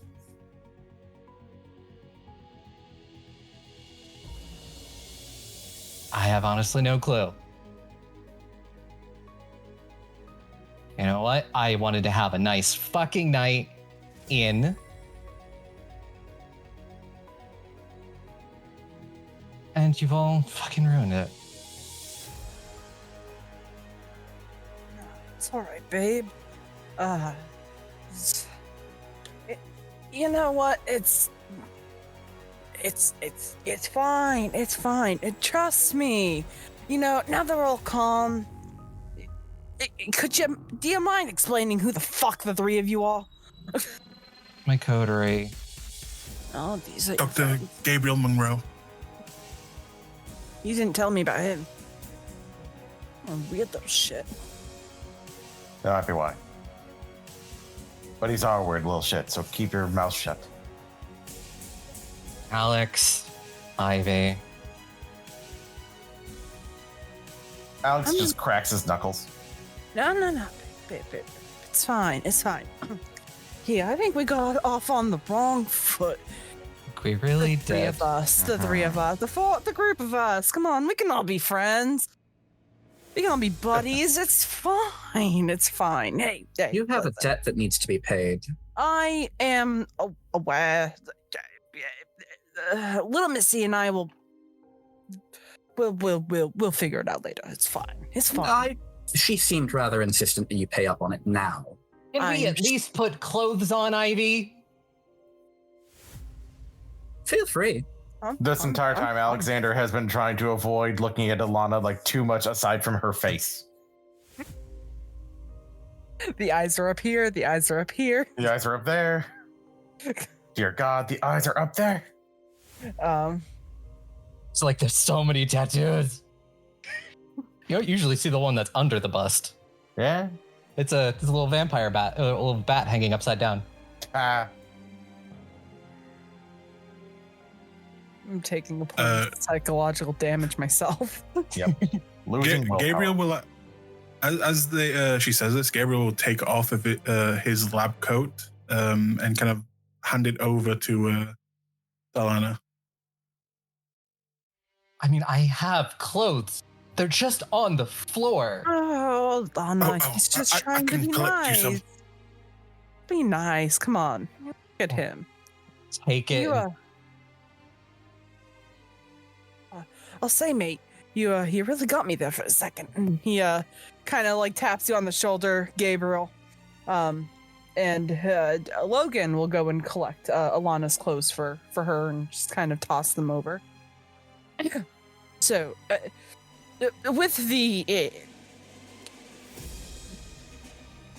damage that you cost me, both to my door and coming into my house uninvited, attacking me, I'm gonna do you a favor and not tower about this. But, I think some retributions are going to be paid because you don't have a reason to just come and attack me like this. You don't know me. That have not Gabriel- gone before. Gabriel's going to take out his wallet, see how much money he doesn't have right now, and just walk over to Alannah and say, can I borrow that 20 quid back real No. quick? He's Yeah, not you're talking innocent. about money. No, he's not talking about money. Oh, okay. Grumpily dressing. So, what say the three of you? I'll be good, 'cause you're Alannah's friends somehow. And call it even. You do me a solid, and I'll keep my mouth shut. I will be begging them with my eyes to just agree. What's the favor you want from us? I'll call on it when I think of it. Ah, interesting. Or I can. And I Let the- assume you'll expect us to pay up immediately, yes? No, I'm not really feeling anything right now. You know. No, Oh. when you call on it, you'll expect it to be paid immediately, yes? Maybe, depending on what I could think of. See, unlike you, I have it Interesting. in my heart to not break into people's homes and stop beating on them when they've done nothing to you. It's less a matter of what you've done to us. I can't believe you. You know what? It's fine.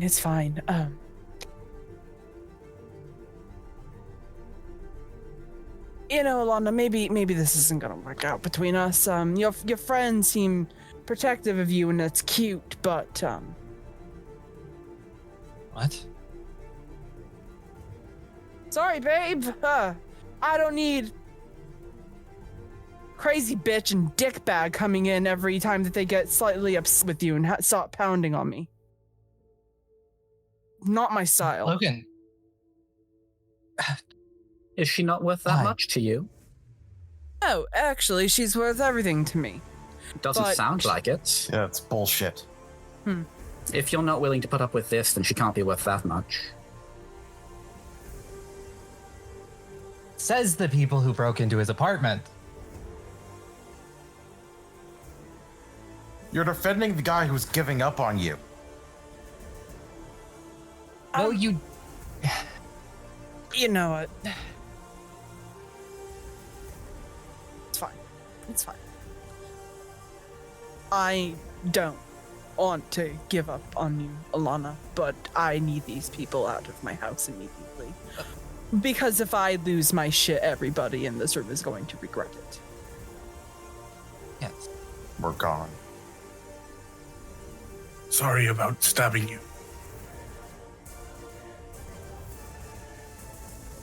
Now. And Alex, he stands up to you. And he gets in real close.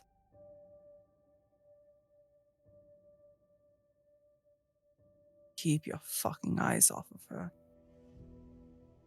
Okay? Okay. Try it. I've learned what diablerie is, motherfucker. Oh, Jesus Christ, don't. If you, oh God, no, Oh, no, you're threatening no. me now? You Alex, get the fucking- fuck out. Nope. I ask.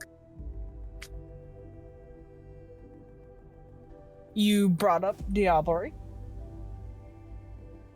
He looks like he is going to lose it on you. Yep. I still have rapid reflexes. That you do. And seeing this, I want to put myself between them before one of them gets hurt.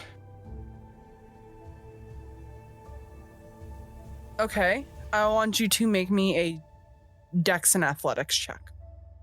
Okay. I will also rouse for this. Yeah, I assume it's clear that he's about to lose it. Mhm. I'm going, and I'll be at hunger 2. Okay.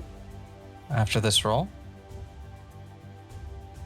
Yeah, because Ivy, once she sees that he's about to lose it, is going to throw that knife she's holding on to. Okay.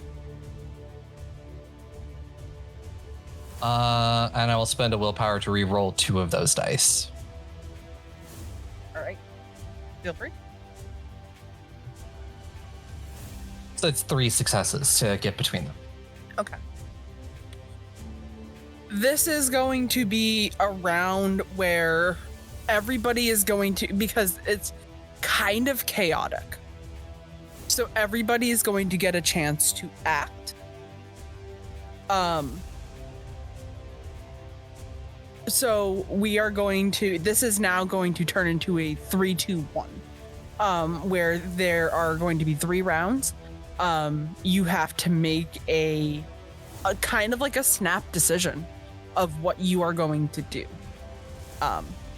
This guy looks like he is about to lose his mind on Alex. You are trying to get.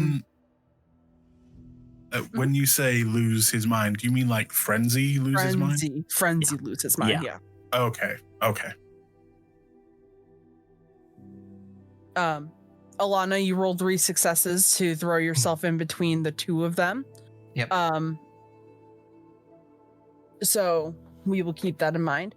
Ivy, you said that you want to throw your knives at him? Yes.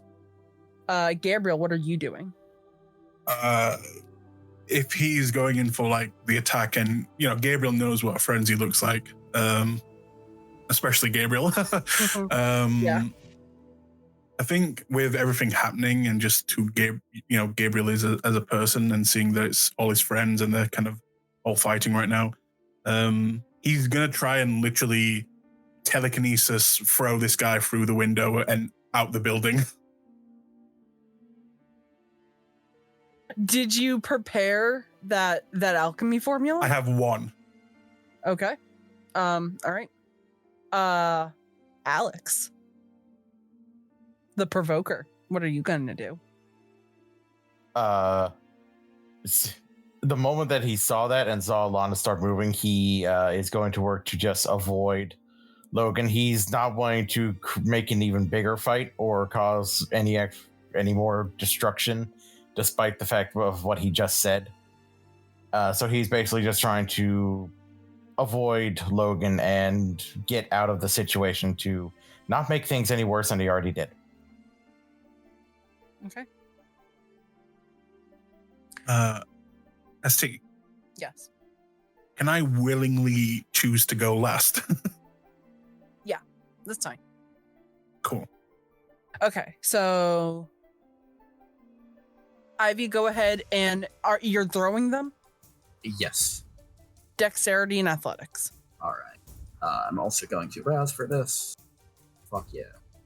Just get it out of the way.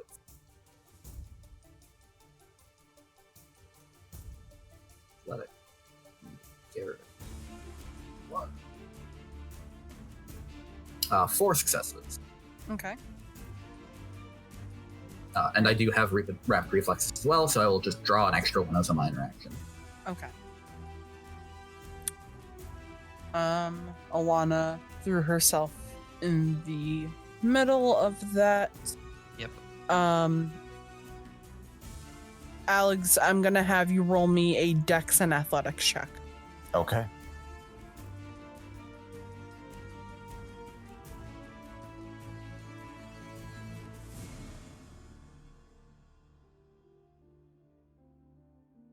And in order to escape that situation, and let Alannah take the hit. You have to. All right, you got 3. Would you Yes. like to willpower that? No, I'm going to let it ride. So in the act of 2 people getting the same roll, I am going to have you both reroll, and you can keep that bonus that you had. And whoever gets the higher of the 2 gets to act first.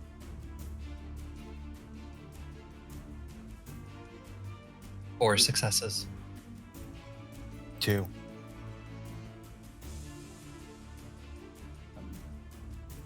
And I am going to have him roll.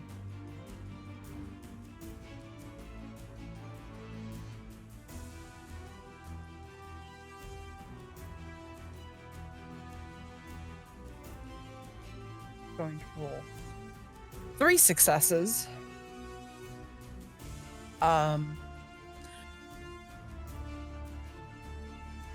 And he's going to take the full attack of the knife.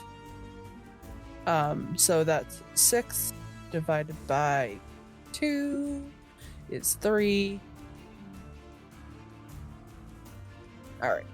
So, Even though I'm in the way. she threw a knife at him. Okay. You stepped in between him and you stepped between Logan and Alex, so you're going to be taking the full brunt of Logan's attack because Alex did not attack. So Gabriel, you want to go ahead and give me that roll? Yeah. Okay. That's gonna be intelligence and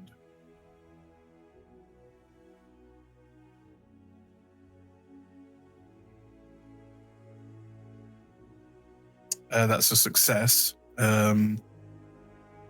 With a 4.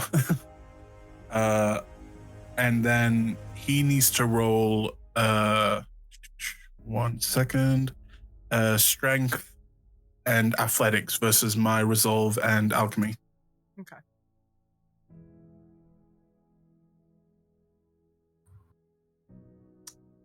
And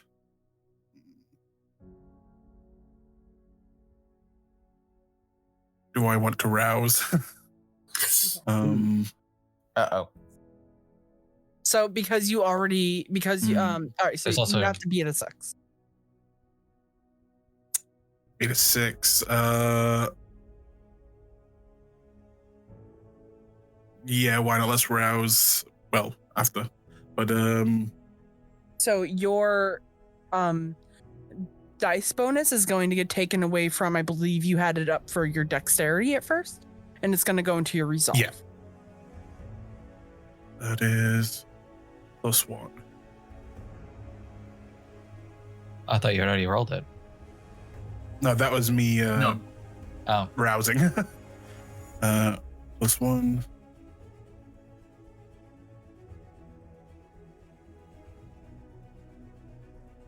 And I can only willpower 1, and there isn't another 10.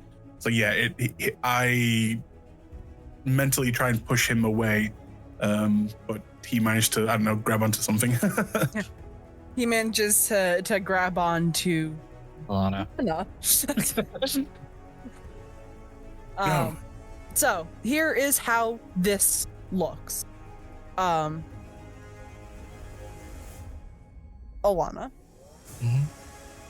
you see that he is about to attack your friend, somebody that you care about, despite how angry you are at him. As you go to dive in, Alex backs off, and you get tackled to the ground by boyfriend. As you get tackled to the ground, Ivy whips her knife and gets him right in between his 2 shoulder blades, like in that very top part of like your spinal column.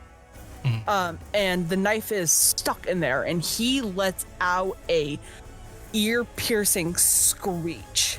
His entire demeanor has changed. He looks stronger and more feral, and he looks like he could kill anybody at any moment, and you are kept helpless in this man's hands. Next round. What would you like to do next?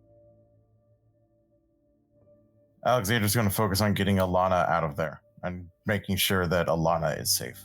I want to try and get this fucker to come after me. And Alannah is, it probably won't work, but she wants to try and talk him down. Or, okay, Gabriel, what would you like to do? So, I have something that could hurt him, but from what I'm reading, tell me if I'm wrong here, but it would hurt everyone else in my vicinity, as Aura of Decay would hurt everyone. Yes. Okay, not do that then. Also, did I take any damage from getting tackled? You are going to take, we'll say like a point of superficial, as because like whatever he's on right now, whatever that little go-go Angie juice that he's on right now is providing a little bit of extra oomph. Could I ask him to wait one day and make a zombie and then he could fight for me? Sure, you could try. I guess I just... Nah, I've already used that. Question. With the telekinesis power, I can just keep using that, right? It's like, it's up for like the scene. Yes. Oh, then I'll just, I'll try again. throw him to the roof, I guess. Okay. And kind of pin him there. Okay. All right. If he's still latched onto me, do I go with him? Yep. Fuck. I make him go cross, like position, T-pose, and then send him up.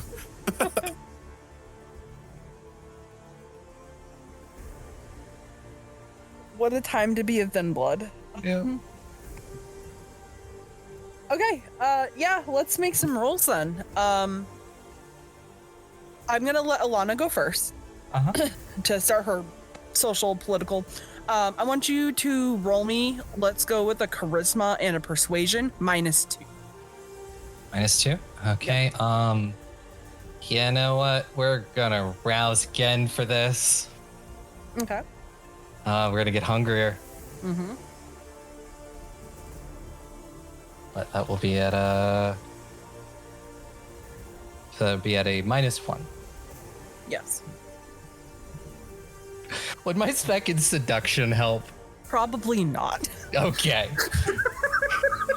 Probably Appreciate the not effort. for this, but I appreciate asking. Where's the Ventrue when you need one? Just dominate this guy. That looks like it's gonna be a bestial failure. No, you rolled a success. You got I one rolled success. One success. Okay. Yeah, remember my rule is not a bestial failure unless you get a total failure with a 1 on the hunger die. Then I'm also gonna spend a willpower to reroll that 1 die, just to hope to get 2. I got willpower to burn. Sure do. Nope, I got just get 1 success as I'm just almost at the point of crying and trying to get him just to listen. Okay. Would you like to share with the floor what you try to say to calm this man down? I think she's trying to reassure him, just being like, Logan, it's okay. Please stop. Please, Logan, please stop. Please. Her voice like cracks a little bit, and you can tell that she is on the verge of tears. Because the first nice thing that she's felt she's had since she became a vampire is all falling apart. Mm-hmm. All right. Wonderful. Yeah, we love breaking people's dreams. Ivy. What kind of role do you want from me for this? What is it that you're trying to do again? I want to convince him to come after me instead of going for Alannah. We'll do manipulation and intimidation Okay. to call forth the beast. Though it would be kind of funny if I made you roll animal ken instead, but It would be the exact same role either way. awesome. ST. Yes. Do we know if this guy's a Toreador? You Yes. We do. do. Well, you don't, but they do. No. Fuck. Ivy specifically called him out as Logan of Clan Toreador. Oh, okay, then you do. Would Gabriel see like piece of artwork or anything like scattered around his apartment? I mean, the entire apartment is artwork. Check this spicy ass roll. Okay. 1.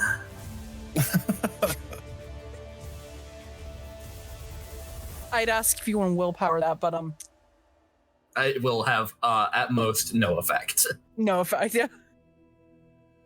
Your one success came from the one black die. Mm-hmm. Yep. In fact, it might make things worse. Mm-hmm. Oh, what could possibly go wrong? All right, cool. And what do you say to get this guy to, you know? She's basically just like, come on, motherfucker, over here. She's not the one that just fucking hit you with a knife. That'd be me. Come on. Actually, that's a good point. I'm gonna let you add 2 to that. Go ahead, roll me 2 extra d10s. I'll just roll them here. Cause so 3 successes. there you go. All right, wonderful. We love to see that. Okay, cool. All right, Alex. Yeah, I am focused on working to get Alannah out of his grasp. So trying to grab at Alannah and pull her away. Okay. Go ahead, make me a strength and brawl check. Okay. Then I add 1 because I still have the rouse bonus. Mhm. Messy critical with 8 successes. Go ahead and drag out your token, and let's roll a compulsion. Dominance. Of There course. we go. There it is. That's It's fitting. perfect. Cool. So yeah, you want to allow me to paint you all a beautiful picture. This shit show's breaking out where you guys have a angry feral vampire on top of your friend trying to beat the shit out of another vampire.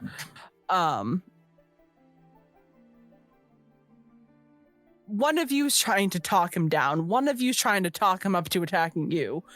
Gabriel's getting ready to mind whip this guy around, or attempt at least. And then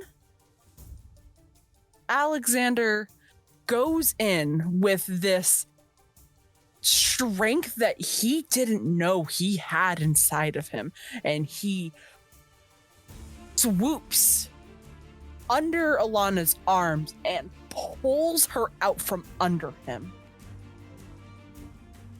And the entire time while you're doing this, while you're having your big hero moment, Alex, you know, darling,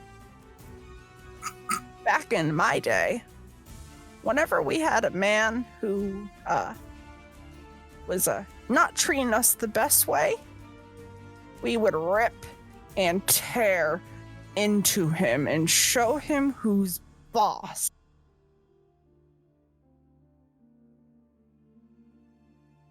Show him who we are. Do not be afraid.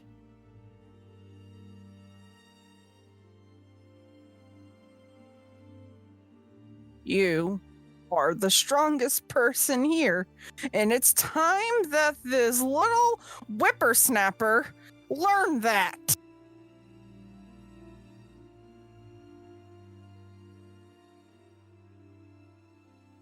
Alex Anyway, is Gabriel. Alex is gritting his teeth at this point, but he's smiling.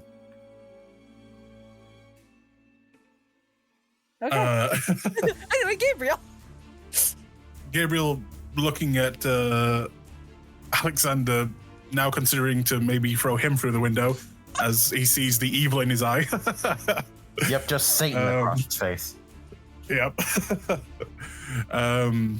He's gonna try. You know what? He's not gonna pin him to the wall. He's gonna try and kind of hold him in place, kind of against just the far wall.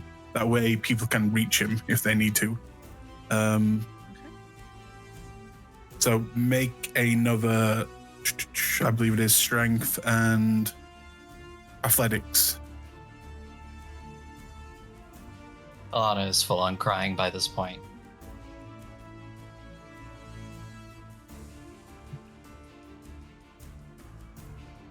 And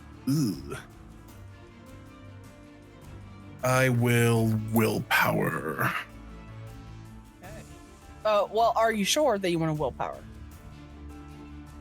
If he's willpowering, then I will willpower. Okay. All right. So you two are going to have a will off. Wait a minute. Will. I got 3. Okay. Fuck. So you again try to bucker this thing down while you can, and you think that you got him because he kind of freezes up for a minute, and you're like, yes, finally, I got him, and then he, with some weird strength into him, he just grabs onto the wall and just rips it apart and uses that to kind of break out of your grasp, and he begins to run towards Ivy. Gabriel gets real petty and pushes over a vase. All according to plan. All according to Keikaku. All right. Next round. Ivy.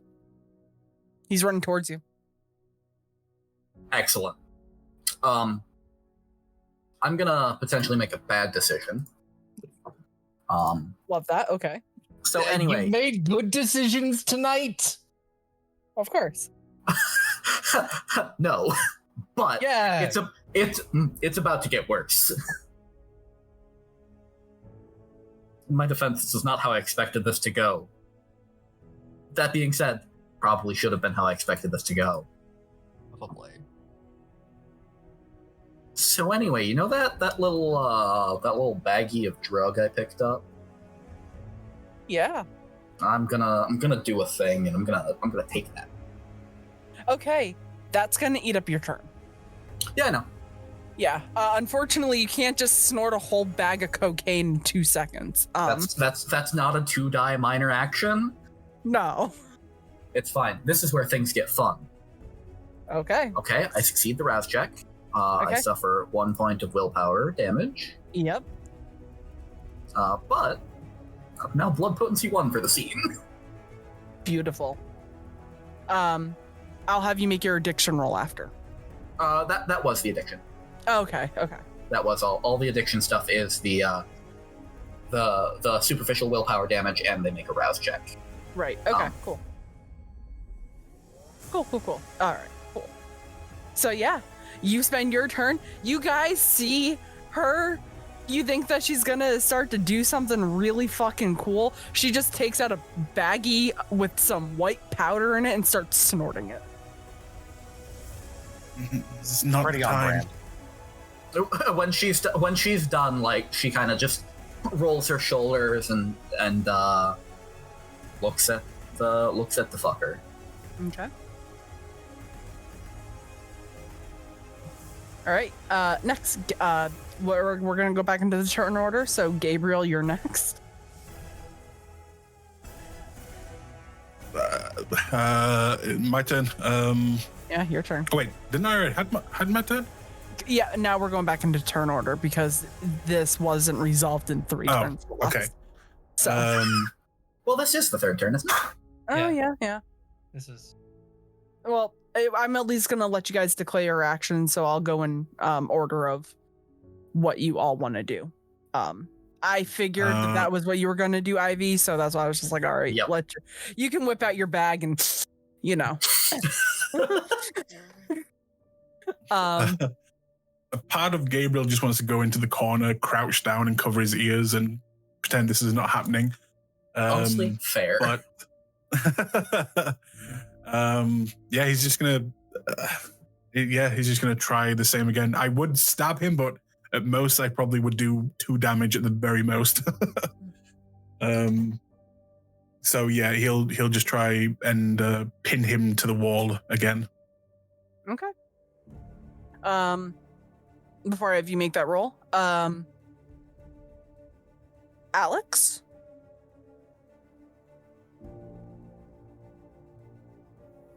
You've got Alexander. dominate compulsion. Yep. And he once he has made sure that Alannah is out of the grasp of Logan, he is going to turn to Logan just with Satan in his eyes. And then he is going to work to help Gabriel pin him, not understanding that Gabriel's pinning him, but he's like bodily doing so while Gabriel's doing so with his mind. Okay, so you want to grapple him, basically. Yep, and pin him to the wall. Fine, you didn't even take him out to dinner first. Okay. Nope. He doesn't seem like the kind of person that would care. Yeah, I don't think that's his MO. Awesome. And Alannah, what are you wanting to do?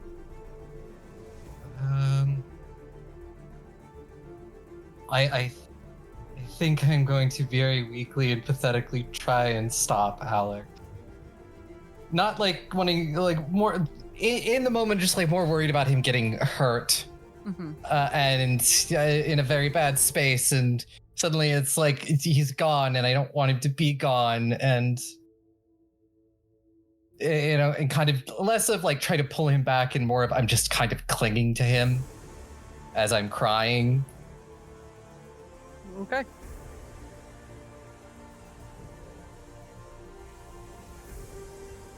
Alex, before you make your roll to attack, Yes. Alannah puts a hand on you. I want you to make me an unspent willpower roll. Oh no. Oh no. Alannah, I want you to make me a manipulation and persuasion roll and add your looks modifier to it. Looks modifier. What about my? Well, no, this is actually Not just the persuasion. seduction specialty, no. No, you're not trying to do Not that. now. Bad timing. Not now. Yeah, very bad timing. Looks. I get +1 from that, right? Mm-hmm. It'll be real hard. I got a big old goose egg. Oh, fuck. You can't re-roll Big- that. Nope, I Big can't. messy critical. No, Alannah Cool. can't re-roll the Yeah. messy crit. Cool. Roll me a compulsion. Yeah. Humgy. Uh-oh. You're very hungry too, aren't you? You're at 3. 3. Yeah. Okay. You know, what's everybody's hunger looking like right now? Just out of curiosity. 2. I'm also at 3. 2. 2. Fine, 2. I don't have the flaw that makes me frenzy. Is Only this one what of us here Gabriel that feels does. like? All the time. Okay. Alannah, Yeah. darling. It's me, your sire, your favorite man in the world. You know, he's not that bad for a pile of meat and muscle. I'm sure he'd be fine if you took a bite. Right? I mean, look at you. Your boy toy, whatever that thing is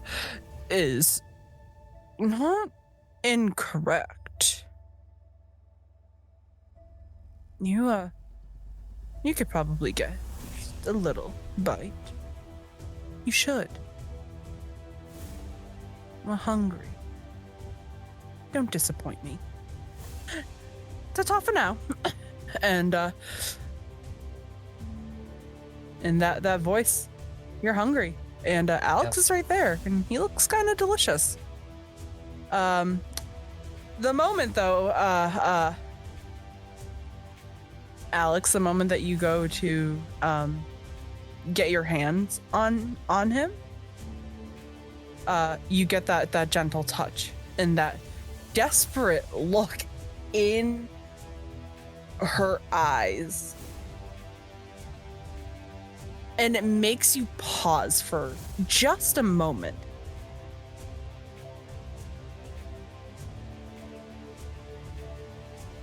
You are still able to go and attack him, but you second guess yourself for a minute there. And she is looking at you like she is desperate for you to stop whatever it is that you're doing. So you're kind of having this inner battle with your desire to have dominance over this entire situation, and like, pretty girl, make your head go brr. And I'm not going to get specific there. So, pretty girl who looks very vulnerable and is crying. Yes.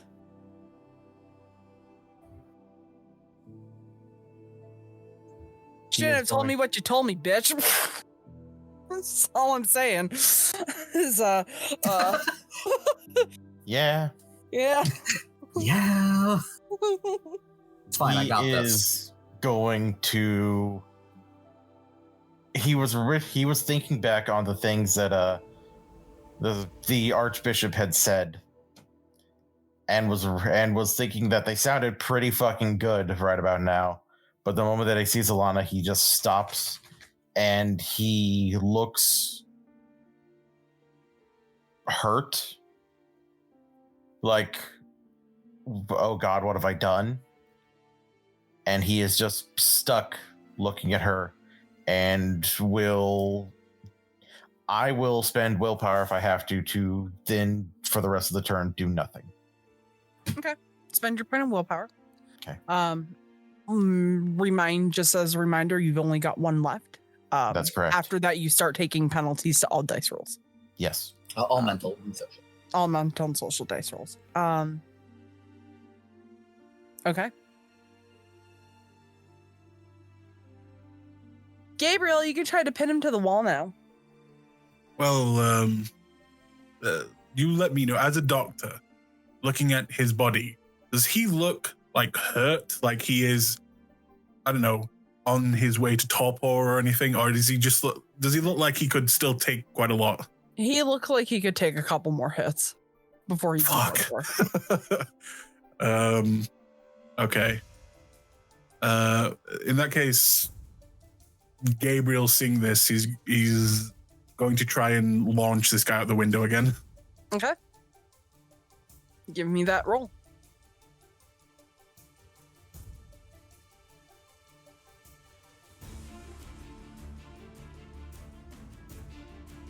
Three successes.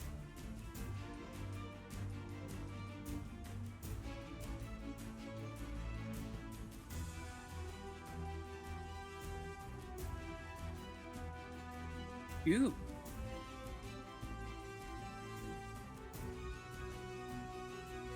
Okay. You're gonna try to launch him out the window?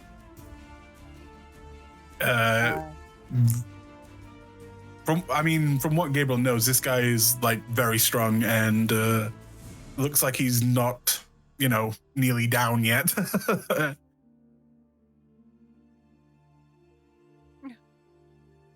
So you manage to kind of like, with your mind, I guess, you manage to pick him up and throw him against the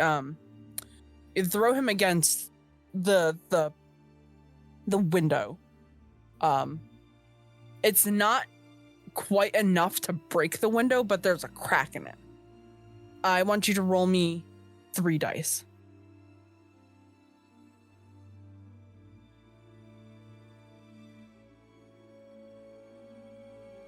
One. Okay. Success. There's a little bit of glass in his back. Like those like little like tiny pieces that aren't full like shards, but like if you get cut with like those tiny like little bitty pieces, they hurt like a bitch. So you do a little bit of damage to him. And Can I this like point, pin him there at least and stop him from going towards my friends? yeah, you can Nice. keep him pinned to the window. Ivy, what would you like to, now it's getting back to that point where it's your turn again. You just did a line of ash or coke or whatever the hell that substance is. Listen, for all everybody else knows, it was just coke. No time like the present to do hard drugs. Ivy's just gonna look at the rest of the group and just, you three just fucking leave. Go. I can handle this. Please don't hurt him.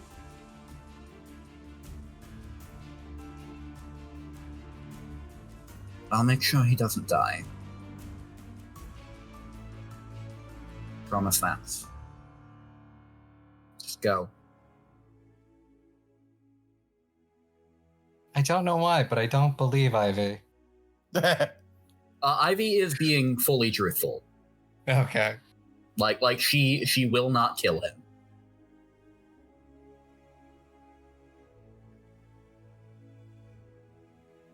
But she is going to step towards him, and kind of like wait for the others to leave.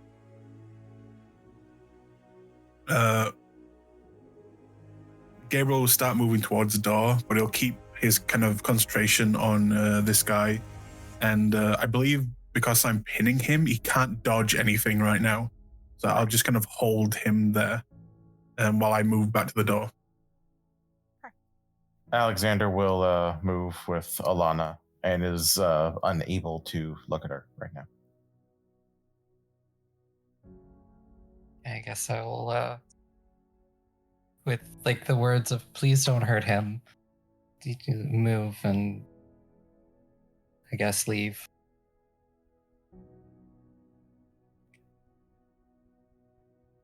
Ivy, Yo. you are alone with this guy. You've got maybe a couple of seconds before that connection between him and Gabriel breaks.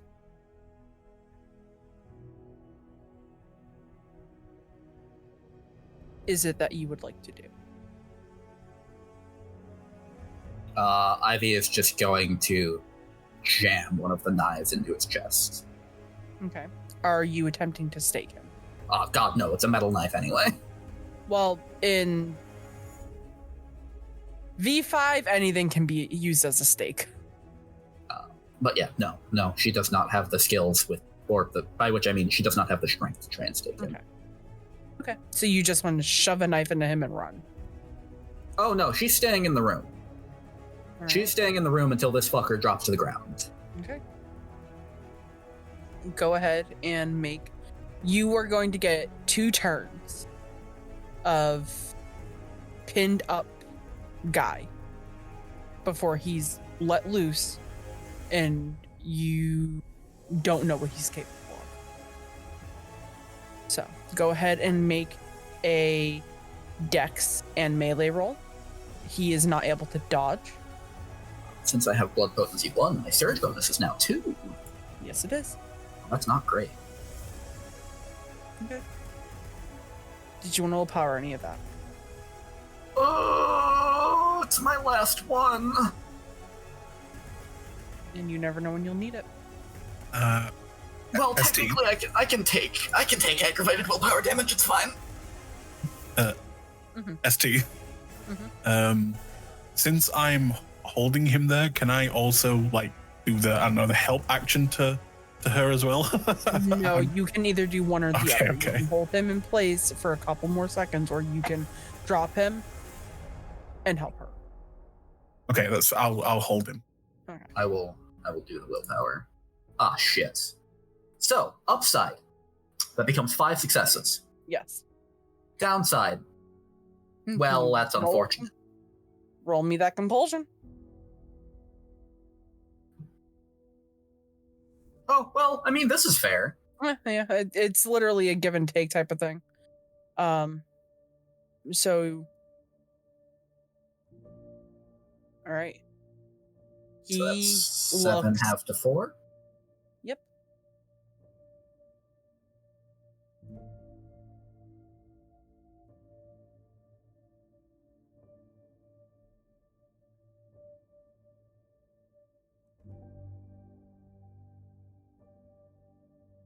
You were saying something? Oh, my apologies. Sorry. Okay, so he is now looking not great.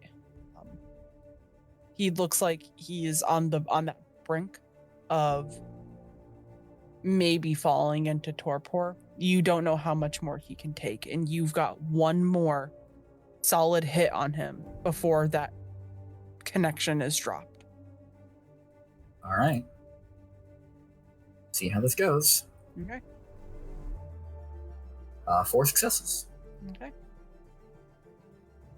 And that last stab makes him freeze. He's unmoving. He does not look like he is in any shape to do anything. His eyes are unmoving. They are shut. His skin begins to gray as any semblance of life is beginning to dwindle down. You know what torpor does to somebody, especially torpor from combat. You know that if you hit this guy one more time, you could put an end to Alannah's suffering. You could put an end to the blood bond. You could put an end to this guy's life. I mean, hell, you could take over his apartment and all of his resources.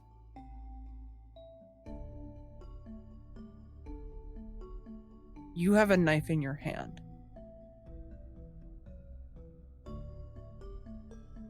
And a practically dead body there.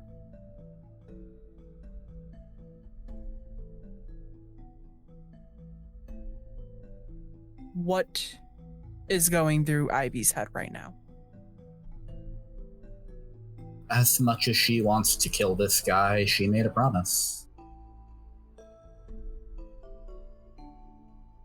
Okay. The police are gonna show up. They'll just think it's a crazy murder. The others are running, scared. She's gonna collect her knives and go out the window. Okay. We are how many stories up? You are 13 stories up. I assume there's like a fire escape. Yeah, or there's something. a fire escape. Yeah, I was gonna say like I'm not just jumping. I'm jump not out that the window. stupid. But before she leaves, what is gonna happen is she's gonna look down at him, kind of spit, and just say, "This is what happens when you fuck with my friends. I may not be the best, but I don't think others need to suffer from the same things that, you know, everything I've done, every substance I've put in my body to her."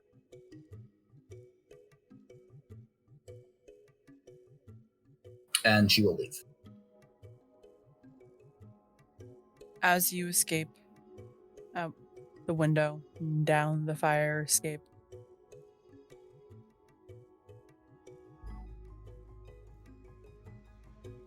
you all manage to make your way down without causing too much trouble.